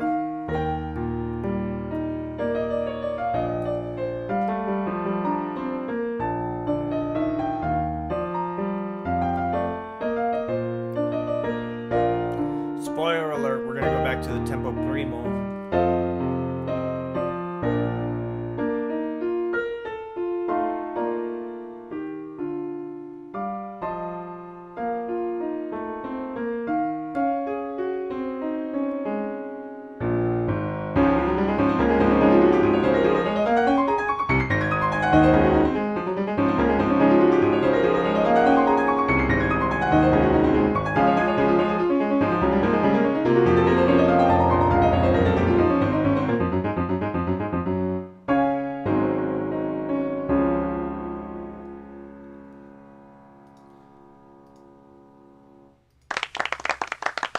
Very nice, very nice, very nice, very nice. Score indeed. Well done, good and faithful servant. Sorry, that was crazy. I don't know why I said that. Something about, I got biblical stuff on the mind. All right, this absolutely, undeniably needs a transition right on bar 32 where it's like it plays this where, let's see, what key are we in, where it's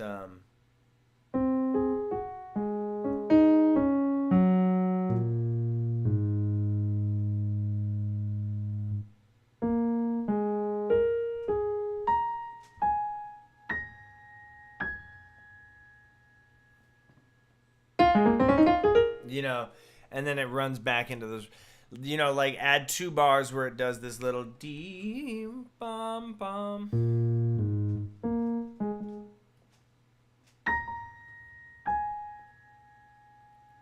And then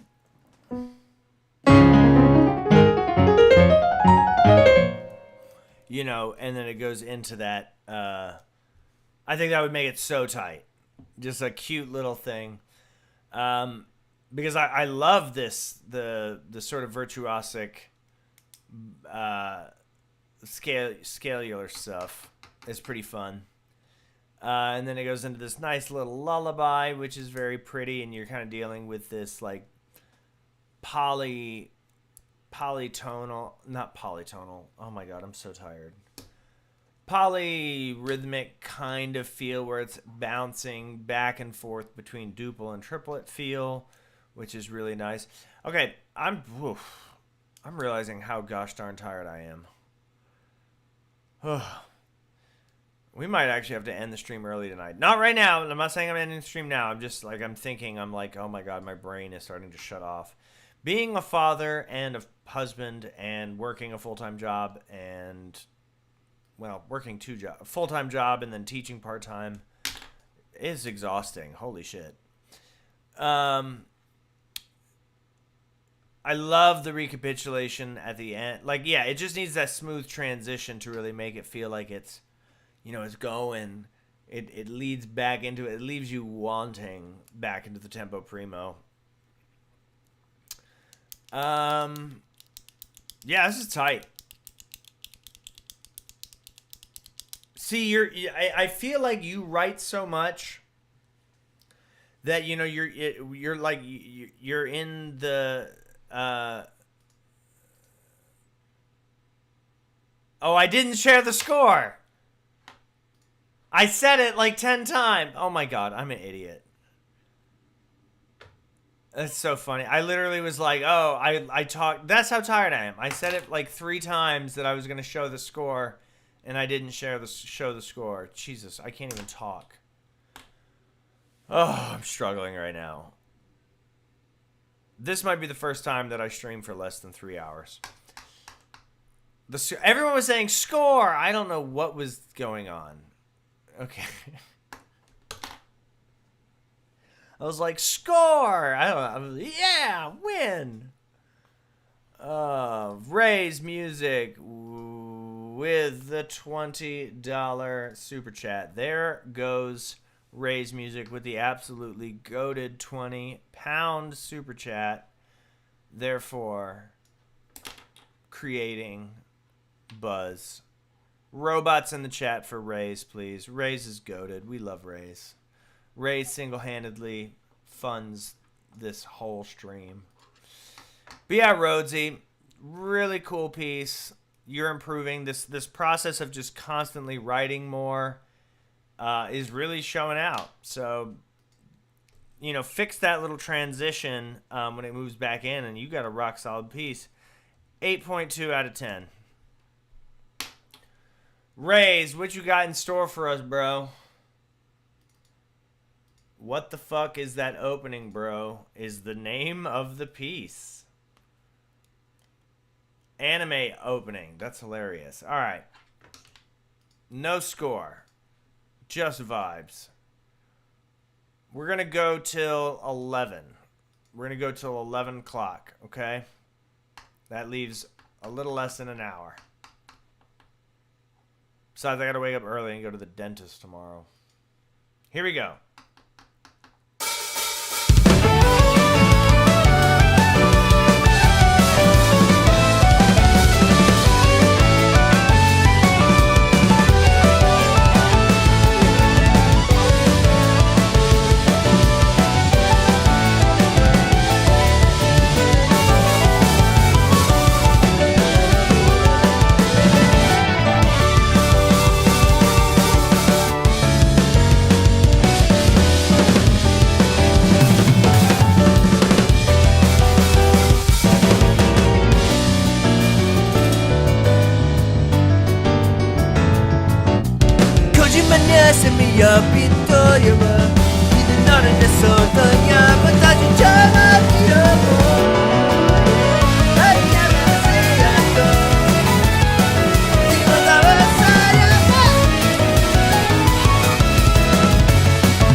my bedroom. Oh, I wasn't. Oh, I'm sorry. It's okay. Do you think, we could, hello,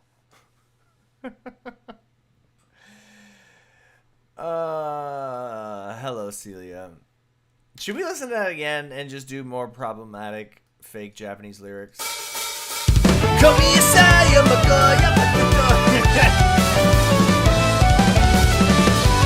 Yeah. It's incredible. It is 100%.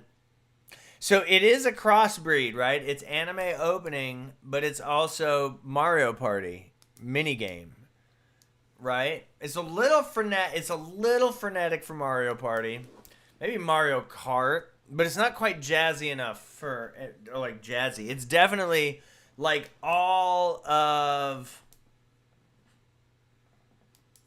these, like, it's the harmonies just going absolutely. Ryan, thank you for the $10 Venmo donation. I appreciate it.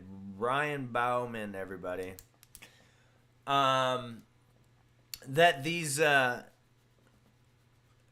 these chords just going absolutely crazy everywhere. Like the melody, it's this weird thing that, not weird, but this really beautiful, interesting thing that a lot of like anime theme music uses, like jazz fusion harmony, where like the chords are all over the place. Like it's in no way, shape, or form in one key, but it's very melodic still. It's like every note gets its own chord, and it's some variation of like either a major seventh or a minor seventh chord, and then the dominant chords come when they need to, but it's just like bouncing all over the place, and you really captured that. Production, super high value production, but that's to be expected with Ray's music. Ray's always comes through with some absolutely rock solid production.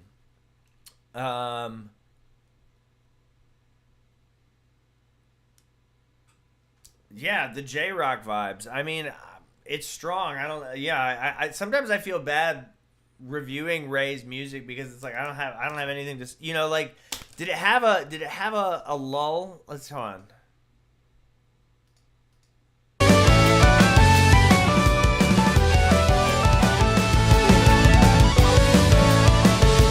Oh, there was that part with like the staccato piano funk breakdown. Was that like here?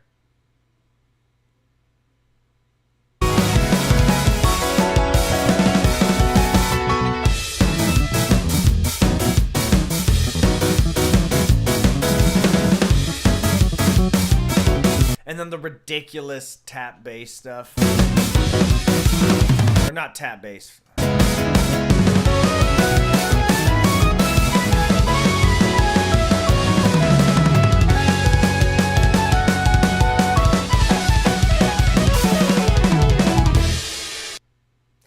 I feel like you could hear.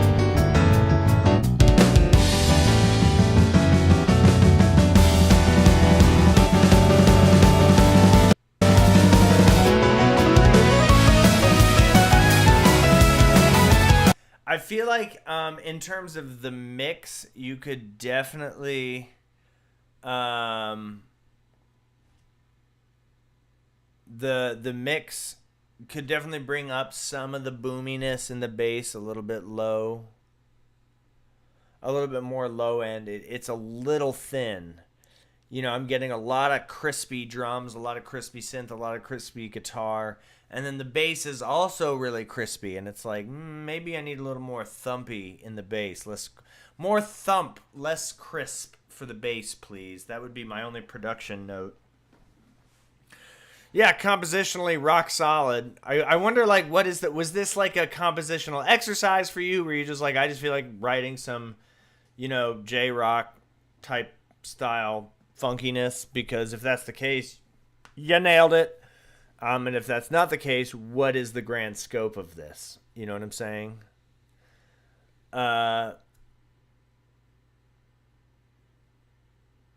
Yeah, this is tight. I like it a lot. I kind of wish that during this part, that again, that sort of funky, there was like, the whole thing comes down a little bit and like a saxophone solo or something. That would be tight. And then maybe a section where the rock drums drop out, and then there's like some classic 808, like some true 80s 808, like a TR 808, a little, not an amen break, but like a classic, just like a little bit of electronic drums for like a couple of bars, just kind of this fun ear, what I mean? Go crazy with the ear candy, because it's already so wild that, like, why not add in a couple of special effects? That is fun. Okay, that makes sense. Ray's right. I've said, like, what would you write? Go out of your comfort zone, because it's always like epic cinematic. That's right. It's either epic cinematic or it's like Christmas fucking like Hallmark. And so you want to do J. Well, you, sir, have proved yourself to be diverse enough to write J-Rock. So let's keep... Oh, yeah, and then you had a heavy metal one. Yeah, I mean, bro, you pro level, bro. You are pro level.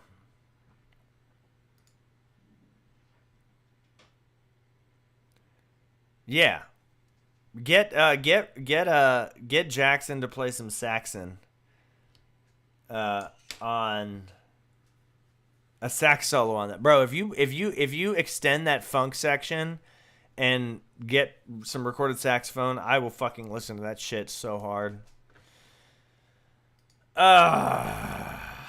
out of 10. No, 9 out of 10. It's not a 10 out of 10. Sorry. I'm gonna redact that message. Remove. It's not a 10 out of 10. It's a 9 out of 10 because it's not the most original thing. It's just incredibly well made, but it's not original. It's just great. But it didn't blow me away. Sorry. I got a little excited there. Rays, thank you always so much for supporting the channel, for supporting the stream. You're goated. You're a great composer, and I imagine you're a good person. I don't know. You might be a miserable twat. I don't think you are. But I don't know you, but I know you from here, and you're always very nice. So I'm assuming you're a good person. Oh, love it. 10 out of 10 person, 9 out of 10 comp. All right, let's take a look at what Mr. Ryan's got going on with the $10 super chat, and then we will get to Toxie Boy, because Ryan has got the 10. Ooh, Ryan, you've got 3 different pieces. Which one should we listen to? Did you put it in the Venmo request? Let's see here.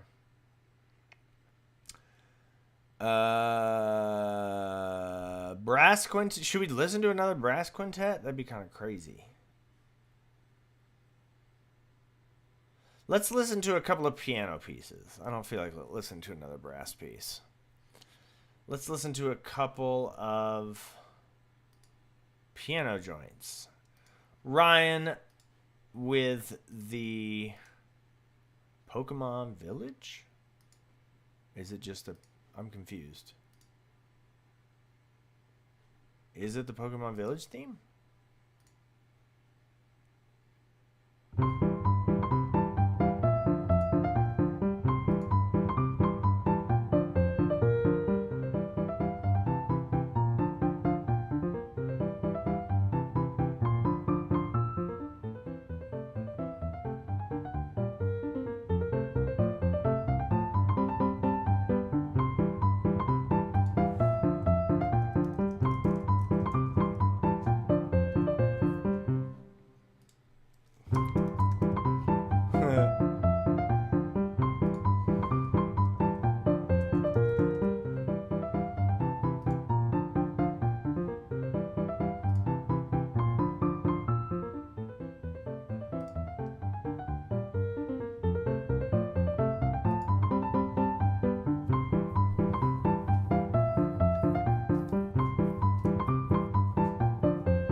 I love it. Is okay. This is really embarrassing. So I actually don't. I never watched Pokemon or played any of the Pokemon games. Um,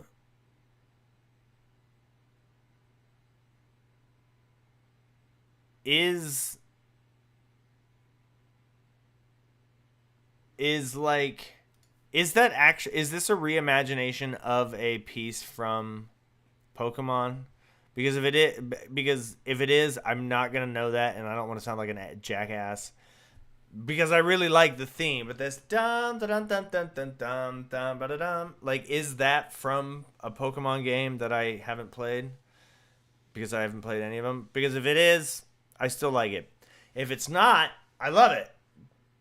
Bum dum ba dum bum bum bum bum dum da dum dum, and then the little odd time signature changes really make it kind of quirky and give it a lilt. It definitely has some, item shop vibes, which I really appreciate. Or no, more like some like hub world vibes, right? Like you're walking around, you haven't quite made it to the item shop. It's hub world. Okay, this is your impression of a theme. Okay, good. Well, you captured the vibe because I have obviously heard my share of. Dude, so many people left when I said I didn't watch Pokemon. uh, yeah, it's super super nice. You captured that the essence very like that's how good it is. Is I was like, is this from the game? I don't know. Um, I do think that it would be cool if you then do the theme like in a minor key.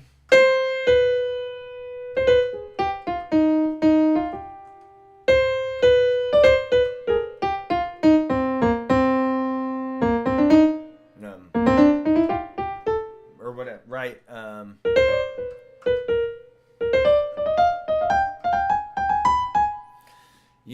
Have it do, and then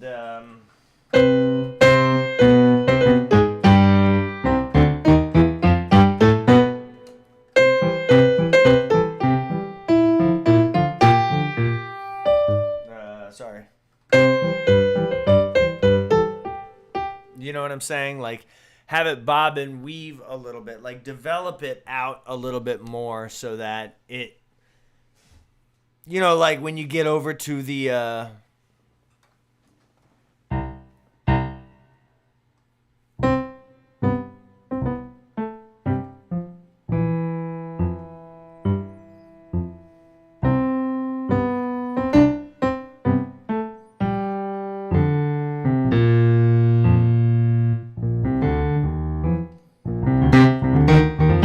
you know what I mean? Like, make it a little bit more performative from the pianist. So it's like, see how there, all I did was just take the theme down 2 octaves.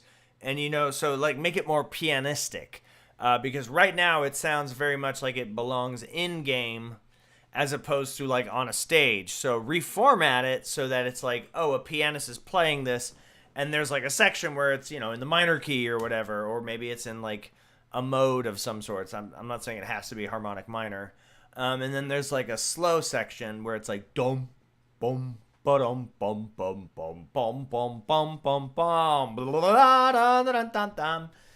take a hint from Rhodes's book, right? Who would have thought we made it to the point where we're now referencing Rhodesy as someone to model after, man. That's just a testament to Rhodes's growth as a composer. Can't hold you, not gonna lie. And that way, it feels like it's going somewhere in its performance, as opposed to it just repeats, or even something like it repeats and then, indicate to the performer repeat 8 VA so that it, it goes twice. You know what I'm saying? All right, let's listen to the other one because they're really short. I want to hear the. I want to hear the other one too. Let's see. This one is called Butterfly Garden. Butterfly Garden. Tasty. This one starts with a bar of Tacit. My favorite thing. Oh my god. Wait, what?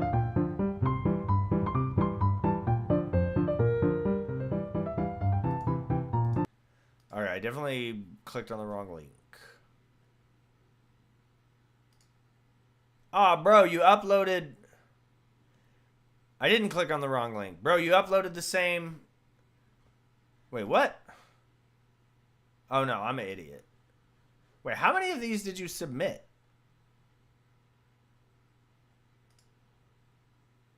Okay, I am actually tripping. Here we go.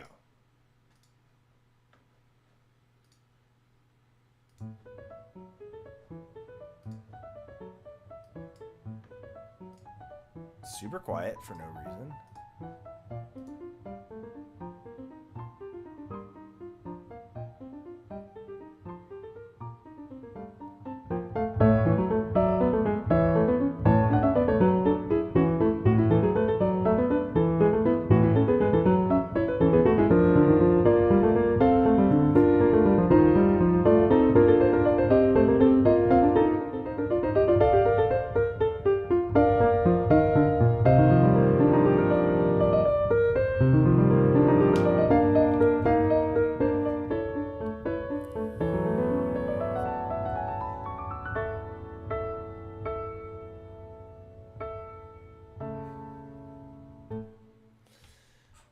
Nine, 8 plus 4, 4, 3 plus 3 plus 3 plus 3 plus 2. What is happening? I don't know why anybody needs to know that. That's what the time signatures are for. Cute, super fun. So are these part of like this? This feels like this is a suite of like 5, 6, or 7. 5, 6, or 7.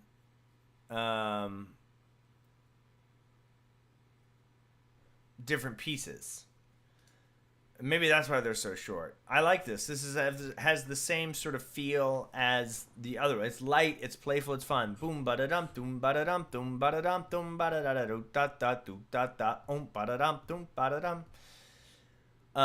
But it does again, it feels like it needs a middle section where you kind of do like a little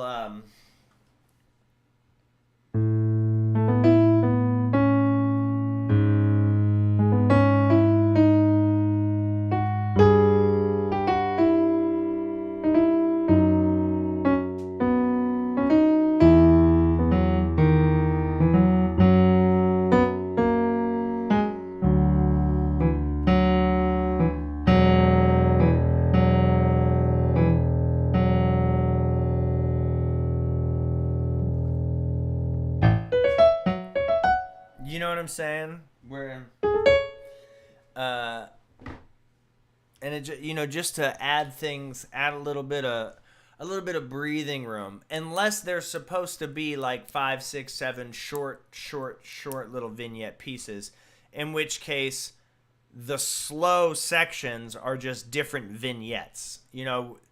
We're thinking about the scope of the whole thing as a composition, as opposed to like, you know what I'm saying? Like, maybe if this is a 5 movement piece, Jackson with the $10 Venmo transaction. Thank you, Jackson. Which Jackson was that? Was that There's 2 Jacksons, and I don't know which one is which. Ramsey or Trap Jackson. Which one of you just sent me the Venmo? And for the love of God, don't both of you say. Because if it's 5 different pieces and then the middle sections are slow, that will contextualize it. Otherwise, I think they need to be a little bit longer, Believe in yourself. And then have the boodadum, ba-da-dum come back. Because that would just make the whole thing a little bit more holistic, you know what I'm saying? Don't be salty because people be donating. We buy diapers for my daughter. Daughters for the diaper. I mean diapers for the daughter, sorry. Daughters for diapers. That's going to be my new social advocacy group. Yeah, man, I loved these. I thought these were so great. They're super fun, super cute.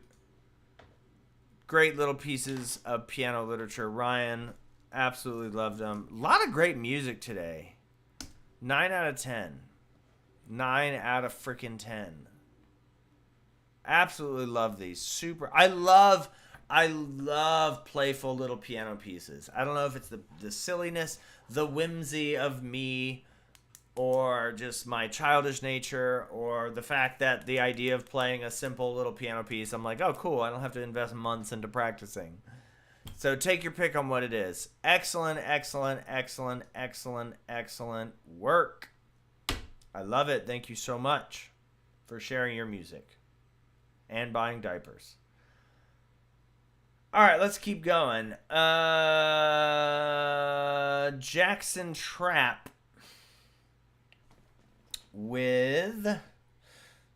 Fun fact, Jackson and I hung out on Discord one day. Jackson works in finance and got a good paying job out of college because he only minored in music and got a degree in something that actually makes him money. That's why he got the $10 to donate. If I'm remembering correctly. Oh, funny, funny, funny. I am so funny. Red Like Roses, a big band piece, and it has a score. Hooray.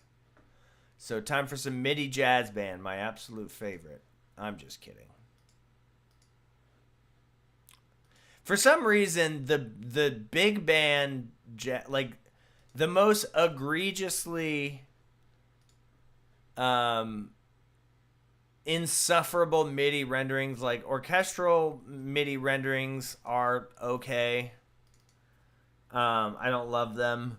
You know, MIDI recordings are bad representations of music always, but for some reason jazz band are like the worst, and that has nothing to do with Jackson and his music. I don't know. We haven't listened to it yet, but it is funny that like for some reason for me the jazz band midis are worse than the orchestral midis, and I don't know. I think it's because like I know that a jazz band will swing, and like a MIDI orchestral mock-up, you know, as long as the quarter notes are quartering, you're fine, but like the swing is ugh. Anyways, enough of me and my nonsense. Red Like Roses, written by Jeff Williams, arranged by Jackson. Let's see what we got.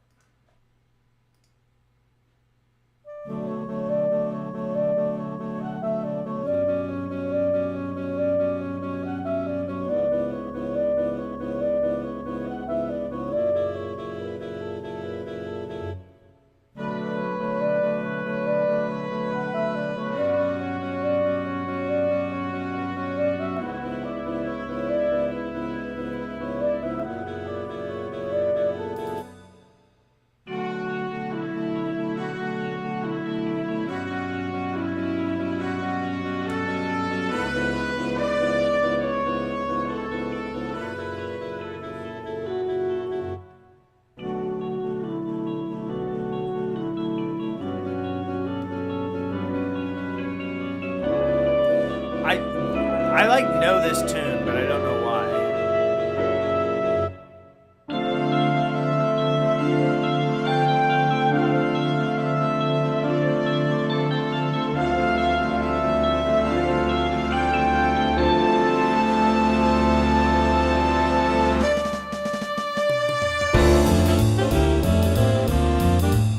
What?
Nice fill.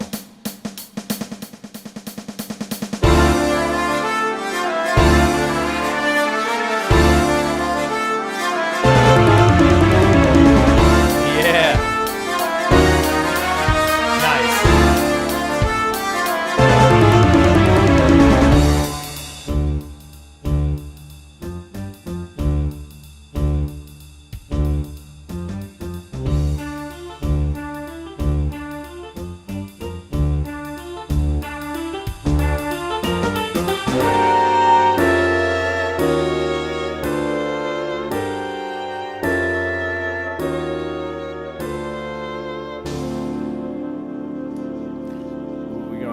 Straight.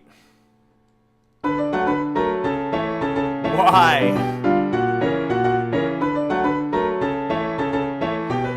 I saw it coming and I still wasn't ready. Hey.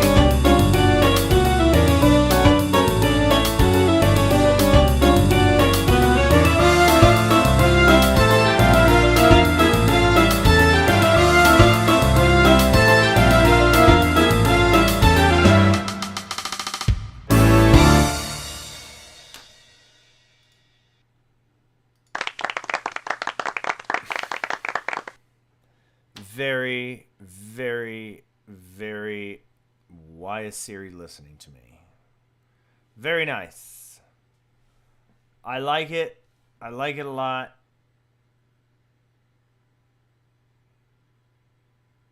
It's vibey, man. Sorry, I'm doing something on my phone. All right, let's talk about it. The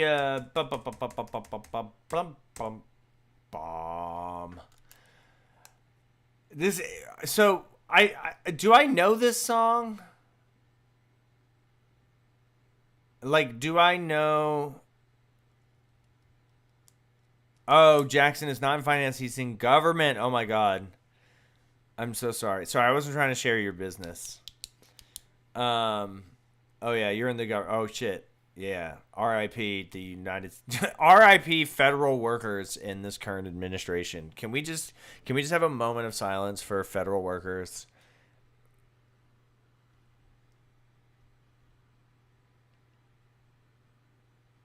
Yeah, I forgot. Okay, I remember our conversation now. I think I had assumptions about it, and then you corrected me, and then now I was like, oh yeah, I made those same assumptions. F's in the chat. All right, we're not going to talk about that. So I actually don't like these kind of I don't know about these breaks, like at the right before A, these kind of quarter note breaks, and then on whatever bar this is on page 2, the da na na na dee da dee da dee da beat up bum. I don't love the breaks, the little pauses there, but I get it. One thing that your music seems to do is suffer from what I call downbeat syndrome, where it's like everything falls on these, like everything falls in these square patterns. You know what I'm saying? Like it's like not a Rubik's, it's like a Tetris field where it's like this, then this, then this, and there's not a lot of this like cascading overlap. So I think about in big band music, when you listen to orchestration by Gil Evans, not Bill Evans, Gil Evans, who worked with Miles Davis on Sketches of Spain, Birth of the Cool, you get a sense of more sort of streamlined orchestration, where it's not just like big chunks that like 1, 2, 3, 4. It's more like loo la la la ooh la hoop, in between.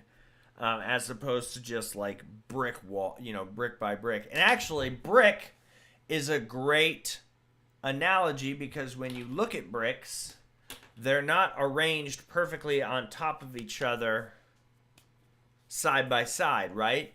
They're all offset. So it's like 2 bricks here, 1 brick here. And that creates structural integrity because if you just stack all the bricks on top of each other and lay them side by side, the whole shit's going to fall down. Glue, yes. And so you've kind of stacked, it feels like you've stacked all your bricks right on top of each other, and then laid them side by side as opposed to offsetting them and, creating a more stable structure. And it kind of makes, you know what I mean? And it's like, oh, I don't know what to do, so I'm just going to pause. Is there any point where, different, more than a couple of voices... No, it's all tutti entrances within each section. The other person is Charles Mingus, of course, we all know and love. Charles Mingus, very, very, polyphonic in his horn writing. And,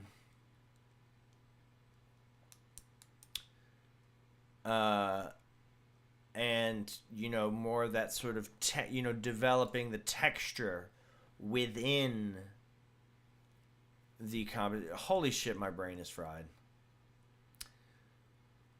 There was one section, one part. It was actually literally a half a beat that I absolutely loved. I'm trying to find it. There was this moment where it was it was right here. Right at rehearsal mark H. I love this. It was like dun, dun, dun, dun, dun, dun, dun, dun, dun, dun. So right there. 1, 2, 3, 4, 5, 6 bars after rehearsal mark H. I absolutely love that. Dun, dun, dun, dun, dun, dun, dun, dun, dun. Just that half a beat. I just love that. It's so cool. More of that. Play around with that kind of silliness. Really?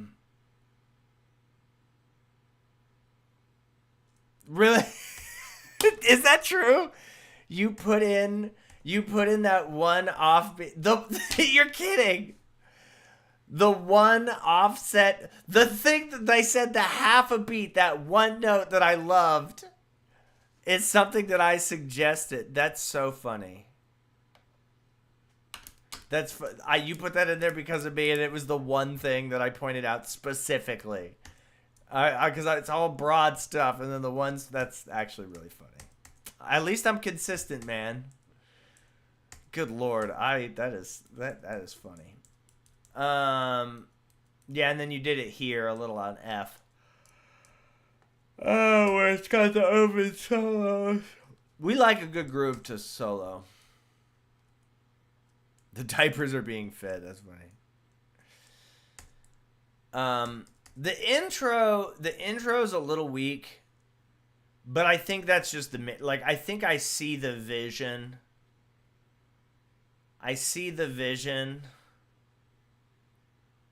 Can the soprano play a little bit higher? I mean, I know the soprano can. I would almost want to transpose the soprano up an octave. The MIDI makes it sound terrible, but I think that I think I see the vision of the texture of the saxes. So, but definitely in the beginning, give the percussionist some cymbal swells, some tambourine shakes. Some of that more sort of not aleatoric necessarily, but amorphic, less rhythmic, rolls and stuff for the drummer and percussion, I think would really add to the swelling, moving texture of the intro. Because then all of a sudden it's just wham, bam, right in it, man.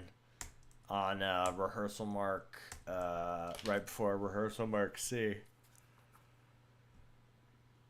Oh my God. Thank you so much for sharing your music. Thank you for the generous donation. The diapers getting fed. After today's stream, I'll be able to buy 2 boxes of diapers, which will last a couple of weeks. Fuck yeah. I like it. Silly, a little goofy, 8.2 out of 10. All right, we are finally going to get to our friend Toxie Boy. What is their name? Toxie Boy. With their $1 donation. I mean, bro, I ain't gonna lie. Like, $1's $1. It is what it is, cuz I ain't trying to hold you. All right, let's go to this. We got probably time for 2 more, and then, like, my brain is actually fried. So here we go. Memories. Ooh, it's got a cool intro. Let's get this. Toxie Boys, an orchestral piece called Memories. Not sure I like the title because the amount of pieces of music that I've seen called Memories, can't even remember them all. That's how many there are. But here we go.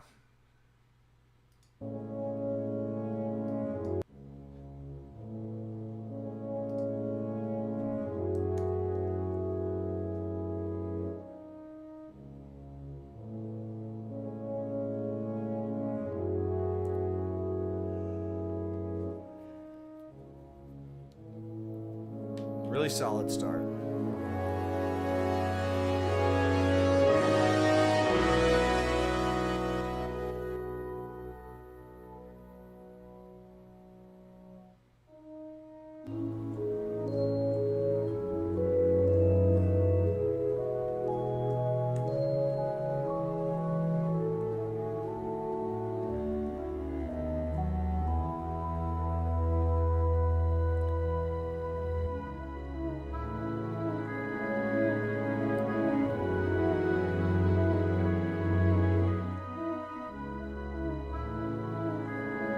With the alto flute? Are you so for real?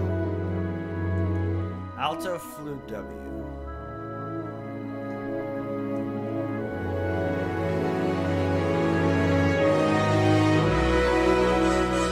Wait, what's going on with the stems?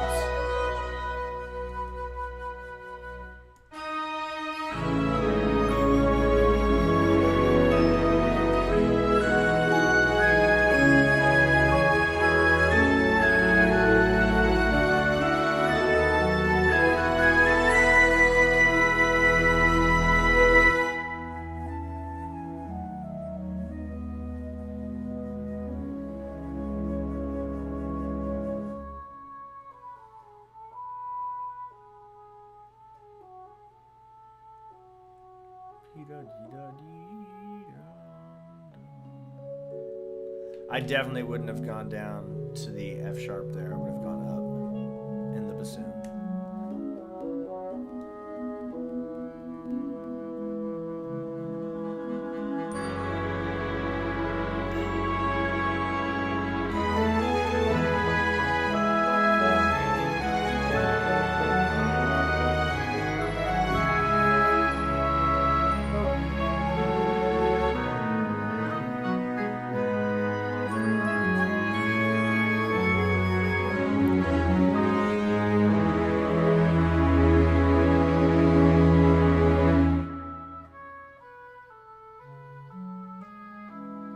What is this orchestration?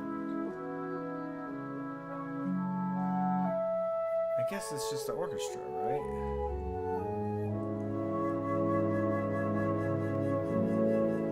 It's like a small orchestra. I got confused for a second because where the percussion was. Oh, nice. I like that moment.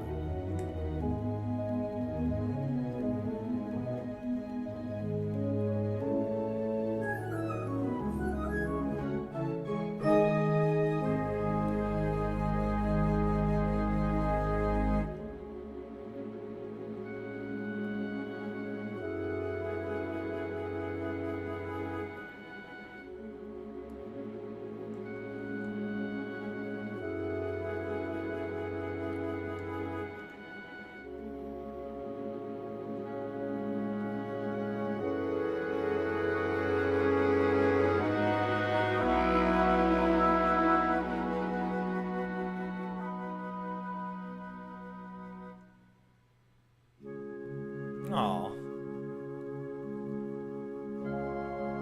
Little E major. E major? Yeah, okay. E major 6. Very nice. Very pretty. Very calming. I actually have kind of a lot to say about this. Sure, who's Peter?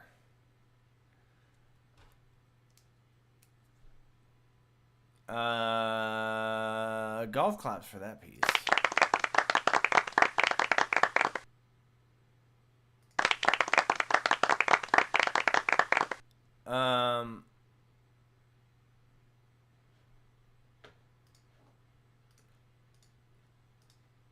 Where's the score? Here it is. Okay. Let's talk about this. So sorry, I was reading the chat. Yeah, McNeil, I'm gonna probably end. I'm like completely burned out. It's just my work. My life is actually really fucking busy. And I've been trying to make new content, and it's not going super well. I mean, it's just slow going. Okay. Let's focus on the music, one thing at a time. So really good orchestration, very, very delicate. It's very. I would say that this is like very fragile, and I don't mean that in a bad way. I mean that in a delicate way. Like, it's very serene. It's ice, like paper thin ice, which is a very difficult balance to achieve, and I think you do it really well. There's like no other way to say it. It's thin, but not under orchestrated at all. It's delicate. You know, it's like the petal of a rose or something. You know, I don't spend a lot of time talking about melody. Like, it's usually like, I like this melody, or like, I don't know what the melody was. But this is one of the first times on stream that I'm going to actually give you an insight. Like, specifically criticizing the melody. This dee-da-dee-da-dum, dum, dee-da-dee-da-dum, dum, dee-da-dee-da-dum, dum, dum, is not good. It has elements that are good, but it is so unbelievably predictable. Ba da da da dum dum dee da da da dum dum dee da dee da dum dum dum. You know, you do a lot of this, and I noticed this is like you play something and then you do it 3 times, you know, with maybe with like, you know, in sequence. Or it's just like it becomes very predictable. Here, the principal theme, you do it in the bassoon. Dee da da da dum dum, dee da da da dum dum, dee da da da dum dum dum. You know, we have it boo dum da dum dum dum, dee dum dum dum, dee da dum. You know what I mean? You have a lot of this, like, where it's kind of just repeating. But it could be easily fixed. So the variation here, so dee da dum dum da da dum dum dee da dum. See, where it's like you tie the G sharp over to maybe half a beat. And then so dee da dum dum. Sorry, dee da dum dum. Wait, what? 1, 2, 3. Be da dum dum. Be da. No, I have it right. Dee da dum dum da dum dum dee da dum. Just that rhythmic variation there would add so much, as opposed to like pa pa pa pa pa pa pa pa pa pa pa pa ta ta ta ta ta ta ta ta ta ta ta ta ta. You see what I'm saying? Because then it picks up. Also, have the 16th notes lead into, so on the bar before it's 4E and a 1, 2, 3E and a 4, a 3. Sorry, oh my God, words. 4E and a 1, 2, 3E and a 4, 2, 3E and a 4E and a bunty, so on and so forth. You get what I'm saying. That's going to really push it forward as opposed to like landing on the 16th notes on the downbeat. Because the note choices themselves are actually nice. The sequence.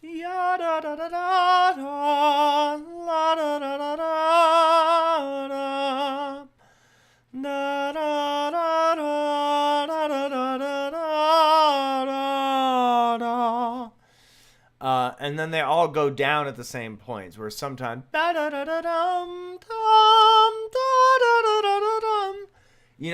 just think that there's a lot more that you can do with that. It's just a little bit underdeveloped.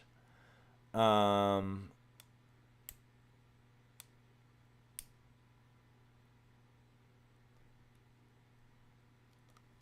yeah.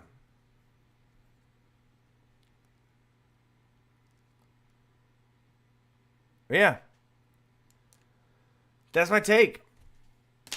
It's cool. I dig it. I like it. But it was mostly the melody that I kind of had a little bit of issues with. But again, bravo on the orchestration. Oh, sorry. Whoop. We're sorry. Your call cannot be completed as dialed. Where are my golf claps? There they go. Yeah. Loving it. It's oh shit. Am I delayed? Oh, here we go. 8.3 out of 10 for sure. Dude, what is going on? Actually, it was an 8.3 out of 11. I'm not going to hold you. An 8.3 out of 11 is, in fact, different than a 7.3 out of 10. It's a better score.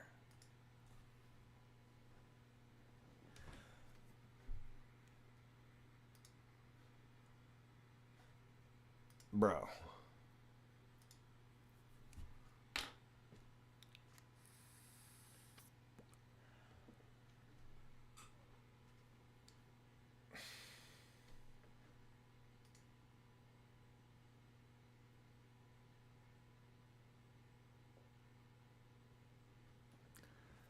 Okay, we're back. That was weird. 8.7, 8.3. Love it. Elf is always late. All right, let's do Peter, and then we'll do Emperor, because I promised Emperor I'd let them go. Peter news. Here we go. A Piano Sonata. Oh my. Oh my God. Do I have the brain power for a Piano Sonata? Oh my goodness. Ooh. I kind of like the way it looks. Maybe it's going to be a good one. Big brain shit.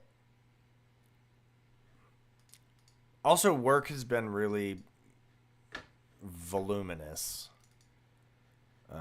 I, by the way, have the best job ever. Like, my day job is the tightest shit in the whole world. Y'all should be jealous. I got the best day job ever. All right, here we go. This is Moments Reminiscence, a Piano Sonata.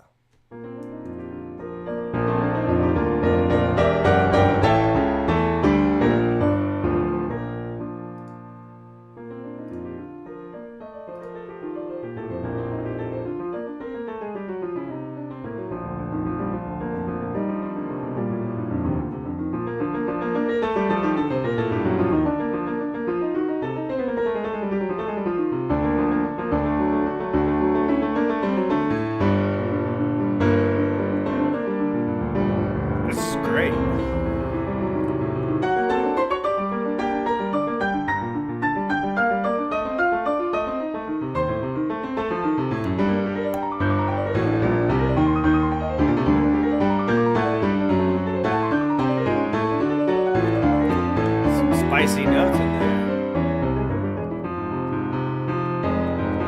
Oh, now we're just somewhere else.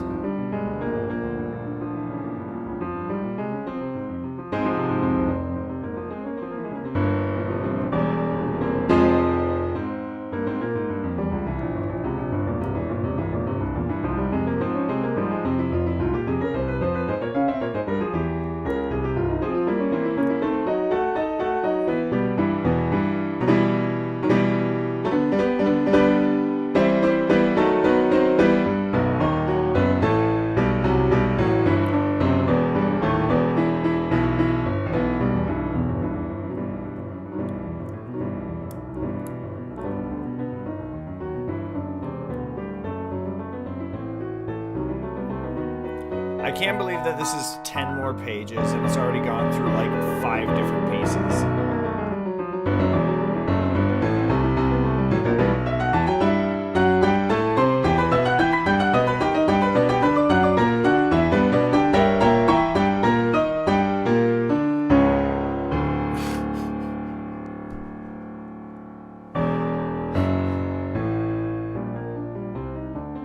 And now it's just doing something different.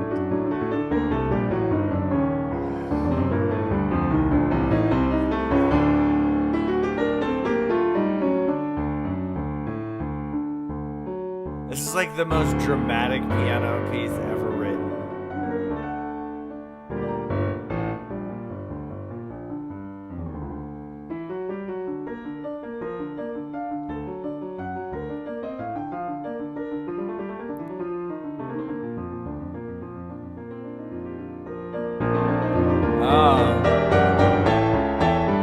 So now we're in the development section, I think.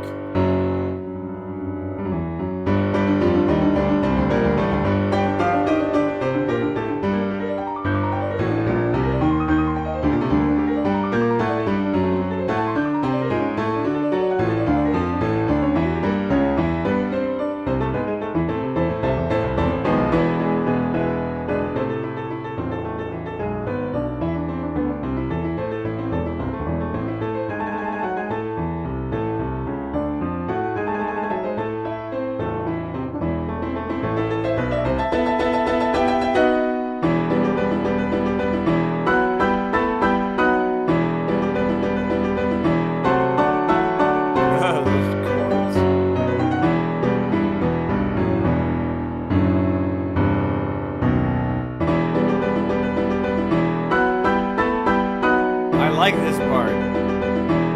This should be the whole piece, should be this.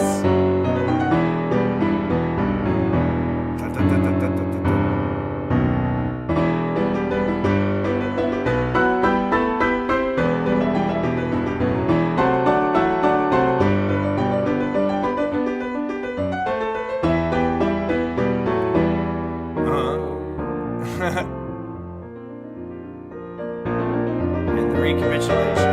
We've made it.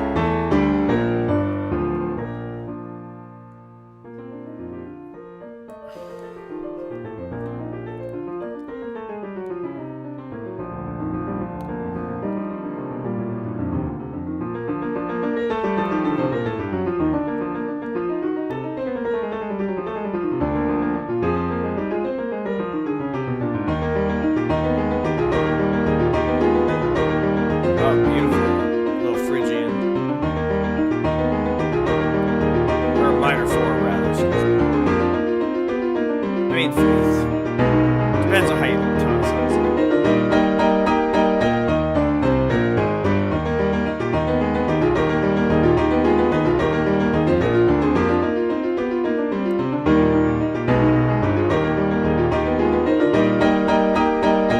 Is this like a coda? Like, what's going on? Key change. And then there's a whole other section.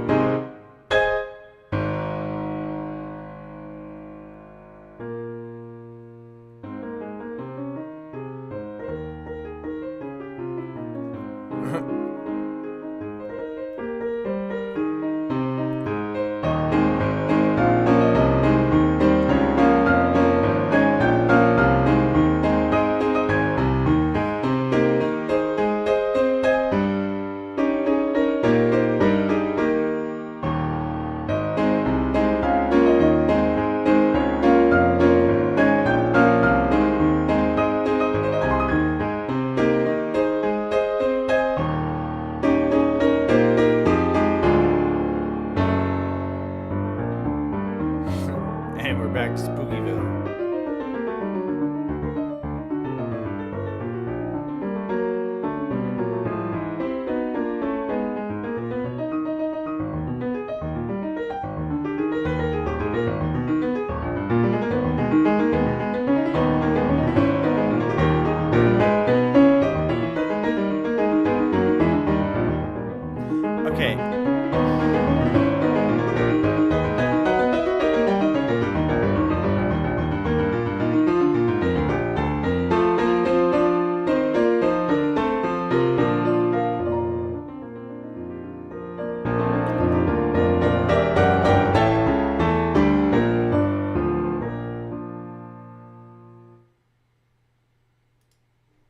Gottschalk, yeah. Cool. All right.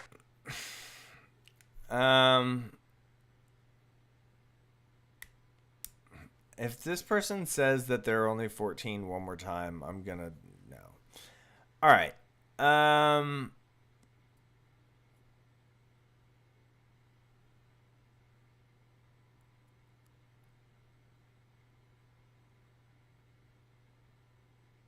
Group chat. What is going on? Peter, I have a question. Do you play the piano? Piano. Oh my god. My mouth moves. I think that we need to create a new rule, not for the stream, but for anything and everything, that if you write a piece of music for an instrument that you play, you need to write it at a level that you can play it. This is not unplayable. This would require quite a bit of work. This is a very dicey piece of music in certain aspects. Not a lot, but in some. Some people might have no trouble sight reading something like this. But like, can you play this on the piano? And if so, why did you not submit a recording of it? And the reason is because I want, and I could be totally wrong, but I feel like piano music particularly falls into this, like, I'm just going to write tons and tons and tons of things and not worry about them getting played. Rhodesy, I want to hear a recording of one of your pieces of music. Whoever, if you play it or someone else. I don't care if it's a crappy, out-of-tune, crappy recording. I want to hear what it, like, I feel like that would be a much better way for me to hear and appreciate the music. But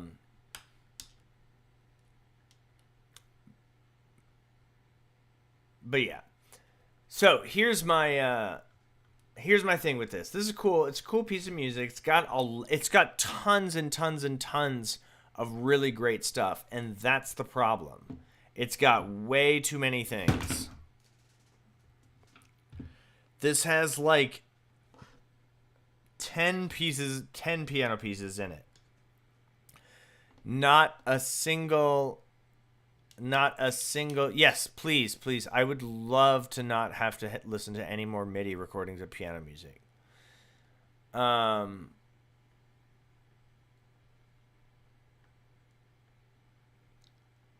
There's so much going on,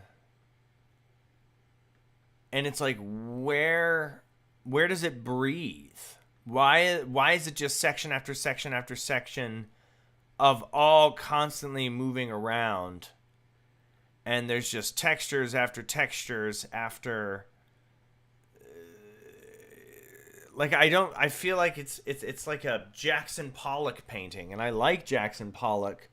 But only Jackson Pollock can do Jackson Pollock, you know? Like, I'm not following, like, the through line here, you know? It's not bad. It's just, it's very bold and kind of inflated. You know, the ba-da-da-da-da-dum-dum-dum-dum, that part kind of comes back, but like I feel like I've talked the proportion and pacing, it's just like all the stuff all the time. Yes, you can submit anything. It doesn't have to be a classical composition, electronic music. However, I am gonna this is gonna be the last piece. Hello, Danny, because I gotta go to bed.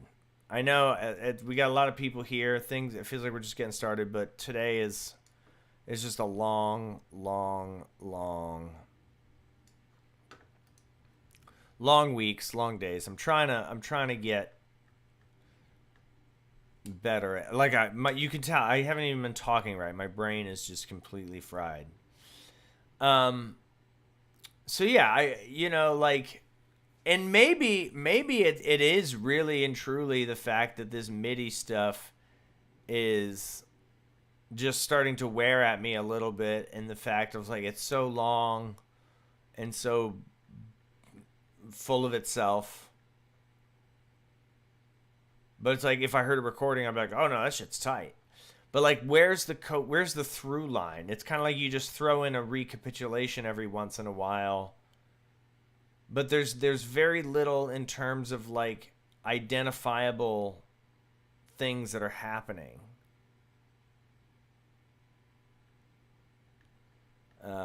So it's really, yeah. I think you should break this piece up into like at least 6 other pieces. You know, like let's take a section, right?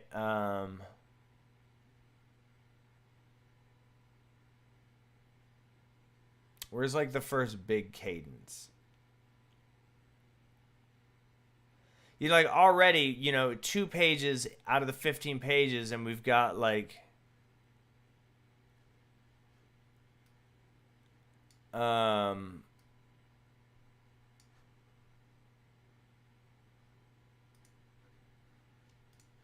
thank you for the 15 something dollars. I don't know. Hong Kong 15. What is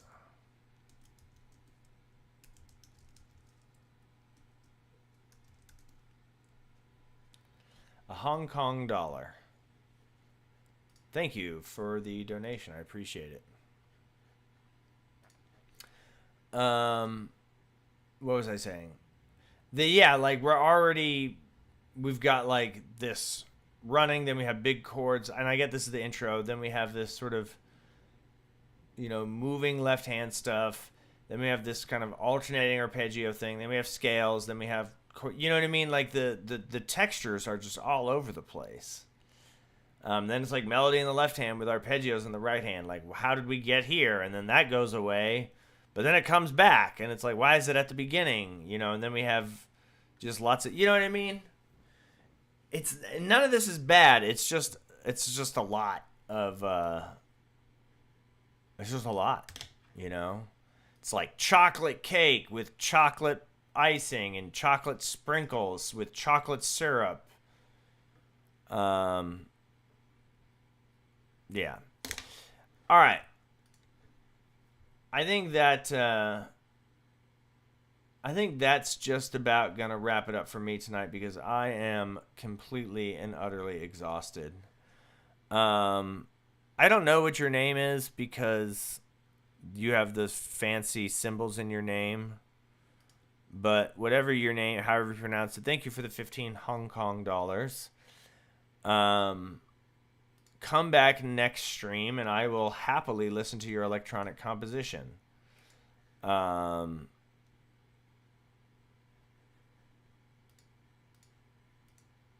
that would be a fun way for me to get to know you and your music. All right, I got to go to bed. My entire brain just stopped working. I love you all. And we'll get to Emperor, yes. I love you all. Thank you all so much for tuning in. Thank you to everybody who donated. I appreciate you. Oh, wait, we got to give this one a score. Crap. Can't leave without a score. Peter, I hope, Peter, being the last piece on the stream when I'm already exhausted is a tough break, so I apologize. Like, I actually really did like it. I liked so much of it. It's just that is the thing. There's too much of it. So it's